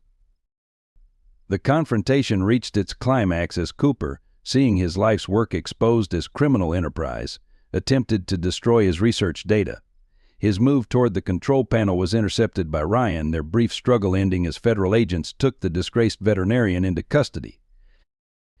As federal agents secured the conference center, Hope's condition deteriorated rapidly. The combination of performance enhancers and control drugs that Cooper had administered began to show their devastating effects. Dr. Mitchell, now able to operate openly, quickly assessed the situation with growing alarm. The chemical cocktail they used is causing a severe systemic reaction, she explained to Ryan and Patricia, her professional demeanor masking deep concern. We need to get her to an emergency veterinary facility immediately. Her hands moved swiftly over Hope's trembling form, documenting vital signs that weakened with each passing minute. Patricia knelt beside her brother's former partner, her voice steady despite her tears. She held on long enough to expose them. Even at the end, she's still trying to complete her mission. Hope's eyes, though clouded with pain, remained fixed on the faces of those she had trusted with her final act of service.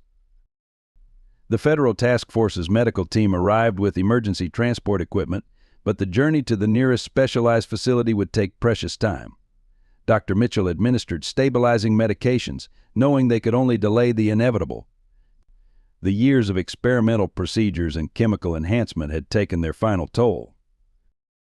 In the conference center's main hall, the evidence of Bradford's operations continued to stream across multiple screens. Investors watched in horror as the full scope of their systematic abuse became clear. But the true impact came from the scene unfolding before them, a dying dog's unwavering loyalty and the desperate efforts of those fighting to save her. Linda coordinated with emergency response teams, clearing traffic routes and arranging police escorts. The community of Millbrook, hearing of Hope's condition through the network they had built, lined the streets as the medical transport rushed past. Their presence stood as testament to the change one dog's courage had inspired in an entire town.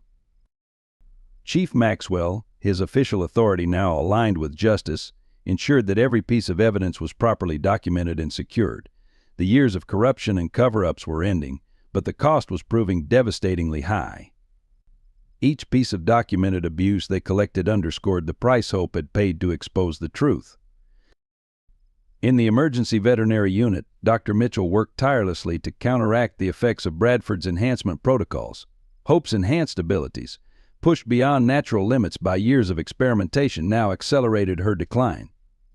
Yet even as her strength faded, her bearing remained that of a service dog fulfilling her duty. Patricia shared stories of Hope's early training days with Sullivan, memories of a time when her abilities served justice rather than profit.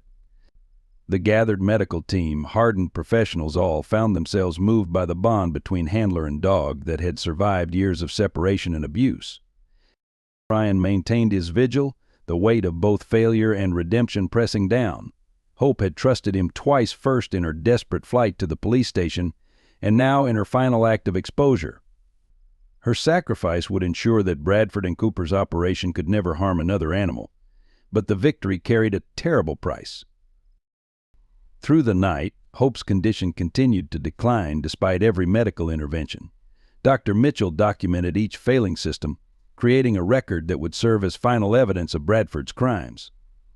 The detailed medical report would ensure that future regulations and oversight would prevent similar abuses.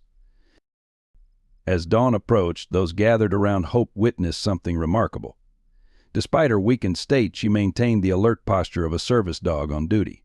Her training, meant to be exploited for profit, instead demonstrated the unbreakable spirit that Bradford and Cooper had failed to understand or control. The cost of exposing corporate corruption and systematic abuse was being measured in the labored breaths of a single dog who had never wavered from her duty. Hope's sacrifice would change laws, strengthen oversight, and protect countless other animals. But for those who had fought alongside her, the victory brought both triumph and devastating loss. In the intensive care unit of Burlington Valley Veterinary Hospital, dawn brought devastating news. Dr. Mitchell emerged from Hope's treatment room, her professional composure strained as she delivered her assessment to the waiting group. The experimental drugs had triggered a cascade of organ failures that their most advanced treatments could not reverse. The damage is too extensive, she explained, consulting Hope's latest medical charts. The enhancement protocols altered her physiology at a fundamental level. Even if we could stabilize her current condition, the long-term prognosis. Her voice trailed off, the implications clear to everyone present. Federal agents continued to process evidence from Bradford Industries, but their victory felt hollow. William Bradford's legal team had already begun mounting a defense, claiming corporate espionage and attempting to suppress key evidence on procedural grounds. The complexity of the case threatened to obscure the simple truth of animal cruelty behind layers of legal maneuvering. In the hospital's consultation room, Linda received troubling news from their law enforcement contacts. Bradford's international connections had activated, moving substantial assets beyond the reach of domestic authorities. Dr. Cooper's research data, despite their best efforts, had been partially transmitted to offshore facilities before his arrest. The possibility that their methods might be replicated elsewhere cast a shadow over their apparent success. Patricia Sullivan sat beside Hope's bed, monitoring each labored breath. The reunion she had worked toward for 5 years was ending before it had truly begun. The detailed record she had kept, the evidence she had gathered, all of it, seemed insufficient compensation for the price Hope had paid to expose the truth. Chief Maxwell faced mounting pressure from city officials concerned about the economic impact of Bradford's downfall. The promise of jobs and development had swayed many in the community to overlook suspicious activities. Now, with the truth exposed, the town faced difficult questions about its own complicity in allowing the abuse to continue. Ryan watched through the treatment room window as Dr. Mitchell administered another round of palliative medications. Hope's enhanced abilities, once a source of pride and service, had become the instrument of her suffering. The very qualities that made her exceptional had been twisted into the means of her destruction. The media gathered outside the hospital focused on the corporate scandal and potential financial implications, largely missing the deeper tragedy unfolding within. Hope's story risked becoming a footnote in coverage of Bradford's downfall, her individual suffering lost in broader discussions of corporate malfeasance. In Martha's Diner, Emma Thompson cared for Hope's puppies, their future now uncertain. The legacy of Bradford's experiments lived on in their enhanced genetic makeup, raising concerns about their long-term health. The victory over corporate corruption had come too late to prevent its most intimate consequences. As morning shifted to afternoon, Hope's vital signs continued their steady decline. The specialized medical equipment, brought in at great expense and effort, served only to document the systematic failure of her enhanced systems. Each screen and monitor told the story of scientific ambition unchecked by ethical constraints. Dr. Mitchell's latest report left no room for false hope. The damage was accelerating beyond their ability to manage or mitigate. Their success in exposing Bradford's operation would not save the one who had made it possible. The apparent triumph of justice had come at an unbearable cost. The turning point came unexpectedly in the pre-dawn hours at Burlington Valley Veterinary Hospital. Dr. Sarah Mitchell was reviewing Hope's latest test results when she noticed something remarkable in the blood chemistry analysis. The enhancement protocols that had caused such devastation were showing signs of degradation, breaking down into compounds that Hope's natural healing abilities could process. "It's like her body is remembering its original state," Dr. Mitchell explained to the assembled team, her professional demeanor brightening with cautious optimism. "The genetic modifications are reversing themselves. I've never seen anything like it." Her hands moved swiftly through the accumulated data, finding more evidence to support this unprecedented development. At the federal courthouse, the prosecution's case against Bradford Industries gained unexpected strength. The corporate whistleblower, revealed to be Bradford's own chief research scientist, Dr. Elizabeth Warren, provided devastating testimony about the company's systematic abuse of animal testing protocols. Her detailed documentation, combined with Hope's medical records, created an unassailable body of evidence. William Bradford's carefully constructed defense began to unravel as more employees came forward. Laboratory technicians, security personnel, and even administrative staff provided corroborating accounts of the company's illegal practices. The attempted cover-up at the investor presentation had broken the wall of silence that corporate influence had maintained. Dr. Cooper's preliminary hearing revealed the full scope of his scientific hubris.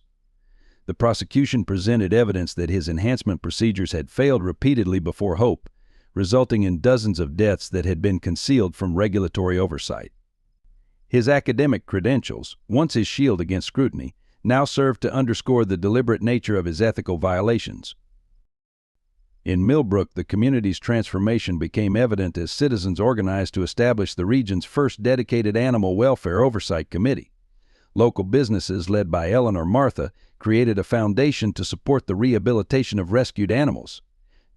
The town that had once turned a blind eye to corporate misconduct now stood at the forefront of animal protection reform. Chief Maxwell, testifying before a federal grand jury, provided crucial evidence linking Bradford's operation to corrupt officials across 3 states. His detailed documentation of departmental interference helped expose a network of paid informants and compromised regulators who had facilitated the company's illegal activities. The most significant breakthrough came from Patricia Sullivan's years of meticulous investigation. Her records, combined with Hope's medical data, enabled prosecutors to trace the evolution of Bradford's enhancement program from its earliest stages. The evidence demonstrated a clear pattern of intentional cruelty disguised as scientific research. Linda's coordination with federal agents resulted in the identification of Bradford's international connections. Financial investigators froze assets in offshore accounts, preventing the company from transferring research data or resources to foreign facilities. The global reach of their operation became its vulnerability, providing multiple jurisdictions for prosecution. Dr. Mitchell's ongoing monitoring of Hope's recovery yielded crucial insights into the long-term effects of enhancement procedures. The data helped establish new protocols for identifying and treating animals subjected to illegal experimentation. Hope's resilience became a roadmap for helping other victims of corporate exploitation. The media narrative shifted as Hope's story captured public attention. Instead of focusing solely on corporate malfeasance, coverage expanded to examine the broader implications of unethical animal research. Hope's journey from decorated service dog to experimental subject to key witness resonated with audiences worldwide. Ryan, reinstated to active duty with commendations, led the effort to establish a specialized unit dedicated to investigating animal welfare violations. His experience with Hope's case provided a template for training officers to recognize and respond to signs of systematic abuse. The unit would become a model for departments across the country. In the hospital's recovery ward, Hope's improvement defied medical expectations. Her enhanced systems, rather than causing further deterioration, began adapting to support her natural healing processes. Dr. Mitchell documented each stage of this remarkable recovery, creating a comprehensive record that would help other veterinarians treat similarly affected animals. The federal indictment, when finally issued, included 97 counts of criminal conduct against Bradford Industries and its executives. The charges ranged from animal cruelty to fraud, racketeering, and conspiracy. Hope's medical records, supported by Dr. Mitchell's expert testimony, formed the cornerstone of the prosecution's case. As spring arrived in Millbrook, the first signs of lasting change became evident. The warehouse district, seized by federal authorities, was being transformed into a state-of-the-art animal rehabilitation center. Hope's story had catalyzed a fundamental shift in how the community viewed its responsibility to protect its most vulnerable members. The day Hope returned home marked a profound transformation for everyone involved. After 3 months of intensive rehabilitation at Burlington Valley Veterinary Hospital, she walked steadily into Martha's Diner, where her puppies awaited. The reunion unfolded with extraordinary gentleness, as Hope carefully nuzzled each of her offspring, their enhanced abilities now a gift rather than a burden under proper care and guidance. Patricia Sullivan, who had been instrumental in the puppies' care during their mother's recovery, observed the family reunion with tears of joy. The enhanced genetic traits that Bradford had intended to exploit had instead strengthened the bond between mother and puppies, their heightened awareness allowing for deeper emotional connections than anyone had anticipated. Dr. Mitchell's innovative treatment protocols had not only saved Hope's life but had established groundbreaking methods for rehabilitating other victims of experimental enhancement. Her research, published in leading veterinary journals, provided a roadmap for treating similar cases. The scientific community, chastened by Cooper's disgrace, embraced these ethical approaches to understanding and supporting enhanced animals. Officer Ryan's redemption came full circle when he was appointed to head Millbrook's new Animal Welfare Division.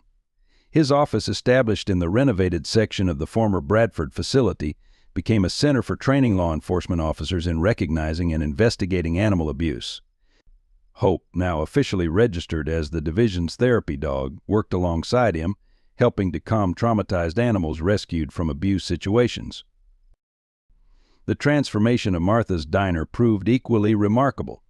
Eleanor Martha's establishment, far from closing, became the heart of Millbrook's renewed community spirit. The back room where they had once hidden Hope was converted into a memorial space, documenting the town's journey from complicity to conscience. Photos, news articles, and testimonials told the story of corporate corruption exposed by a dog's unwavering courage. Linda Martinez's promotion to detective sergeant came with a special mandate to coordinate with federal authorities on animal welfare cases. Her experience with Hope's case had revealed the need for specialized knowledge in handling cases involving experimental subjects. The network she had built during the investigation became permanent channels for information sharing between agencies. The most profound personal victory belonged to Hope herself. Her recovery defied every medical prediction, as her enhanced abilities stabilized into sustainable advantages. Under Dr. Mitchell's continued supervision, she demonstrated that ethical treatment could transform even the most egregious modifications into positive attributes. Her enhanced intelligence and empathy made her an exceptional therapy dog, particularly skilled at working with traumatized animals and humans alike. Patricia Sullivan's role evolved from secret investigator to public advocate. Her meticulous documentation of Bradford's crimes became the foundation for new legislation governing animal research. The Hope's Law initiative, passed with overwhelming support, established stringent oversight requirements and severe penalties for violations of animal welfare protocols. The puppies, now growing into their enhanced abilities under proper guidance, showed remarkable potential for service work. Each developed unique strengths. One exhibited extraordinary skill at detecting medical conditions, another showed remarkable search and rescue aptitude, while the others displayed various specialized capabilities. Under Patricia's supervision, they began training for roles that would honor their mother's legacy of service. Chief Maxwell's retirement ceremony became a celebration of renewed integrity in law enforcement. His decision to support the investigation despite intense political pressure had set a new standard for departmental response to corporate crime. The certificate of commendation he received acknowledged not just his service but the moral courage required to stand against systemic corruption. Emma Thompson's animal shelter transformed into a specialized rehabilitation center, equipped to handle cases of experimental enhancement. The facility, supported by funds seized from Bradford Industries, became a model for treating and rehabilitating animals with modified abilities. Hope made regular visits, her presence offering living proof that recovery was possible. Dr. Mitchell established a revolutionary veterinary program focused on understanding and supporting enhanced animals. Her research, built on Hope's remarkable recovery, led to breakthroughs in treating other victims of illegal experimentation. The protocols she developed ensured that enhanced abilities could be maintained safely without the devastating side effects Bradford's methods had caused. The final piece of personal redemption came during a private ceremony at Sullivan's grave. Hope, wearing her new therapy dog vest, sat perfectly positioned beside her former partner's headstone as Ryan and Patricia placed a special commendation there. The certificate, issued by the federal task force, acknowledged Sullivan's role in training the dog whose courage had exposed a criminal enterprise and changed countless lives. The true significance of Hope's legacy became apparent 1 year after Bradford's conviction during the opening ceremony of the National Center for Enhanced Animal Rehabilitation in Millbrook. Dr. Mitchell stood at the podium presenting her groundbreaking research to an international audience of veterinary professionals and animal welfare advocates. Her findings revealed something extraordinary that no one had anticipated. The enhancement protocols, when properly supported and ethically maintained, don't just modify abilities, she explained, displaying detailed genetic analyses. They create the potential for enhanced empathy and understanding between animals and humans. What Bradford tried to exploit for profit has become a bridge for deeper connection and healing. The revelation transformed the scientific community's understanding of animal-human relationships. Hope and her puppies, now thriving under ethical care, demonstrated capabilities that went far beyond their original training. Their enhanced intelligence and empathy had evolved into something unprecedented, a genuine capacity for complex emotional understanding and communication with both humans and other animals. The Millbrook Police Department's Animal Welfare Division, under Ryan's leadership, became the national model for law enforcement response to animal abuse cases. Hope's presence in the department proved revolutionary, as her enhanced abilities helped identify traumatized animals and guide their rehabilitation. Her success led to the establishment of similar programs across the country. Patricia Sullivan's greatest contribution emerged through her work with Hope's puppies. Each one, now fully grown, displayed unique specializations that redefined the possibilities of animal service work. The smallest Sullivan showed an extraordinary ability to detect early signs of medical distress in hospital patients. Another excelled in search and rescue operations, while 2 others demonstrated remarkable skill in trauma therapy. The most profound aha moment came during a crisis intervention at a local school.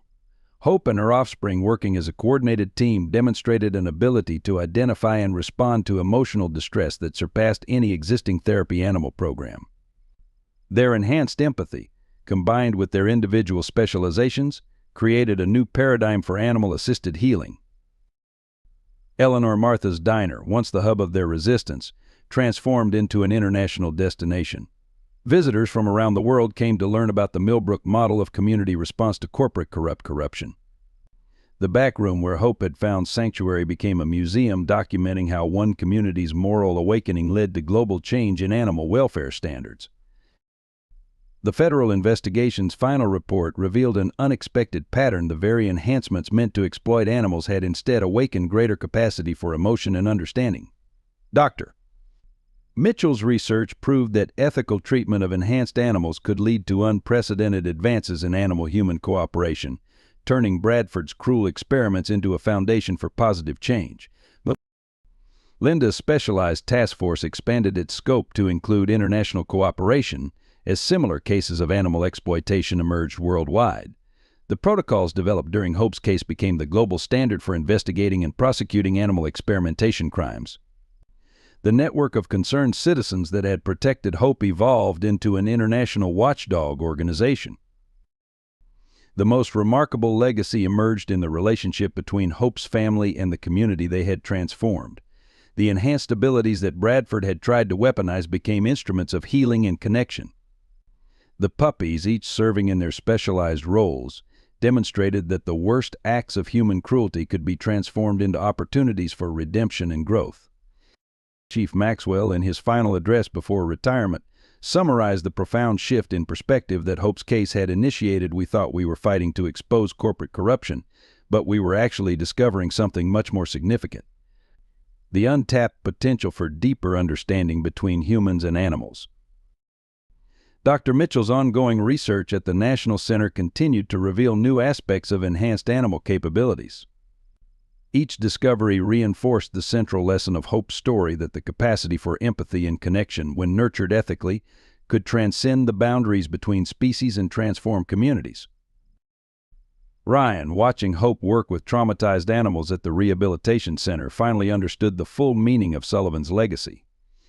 His partner had recognized something in Hope that went beyond her training, a fundamental capacity for compassion that no amount of corporate exploitation could corrupt. That recognition, preserved through years of suffering and sacrifice, had ultimately led to a revolution in human-animal relationships. The true aha moment wasn't in any single discovery or achievement, but in the collective realization that Hope's story had sparked that the greatest scientific breakthroughs come not from exploitation and control, but from respect, understanding, and ethical partnership between humans and animals. What do you think about Hope's remarkable journey?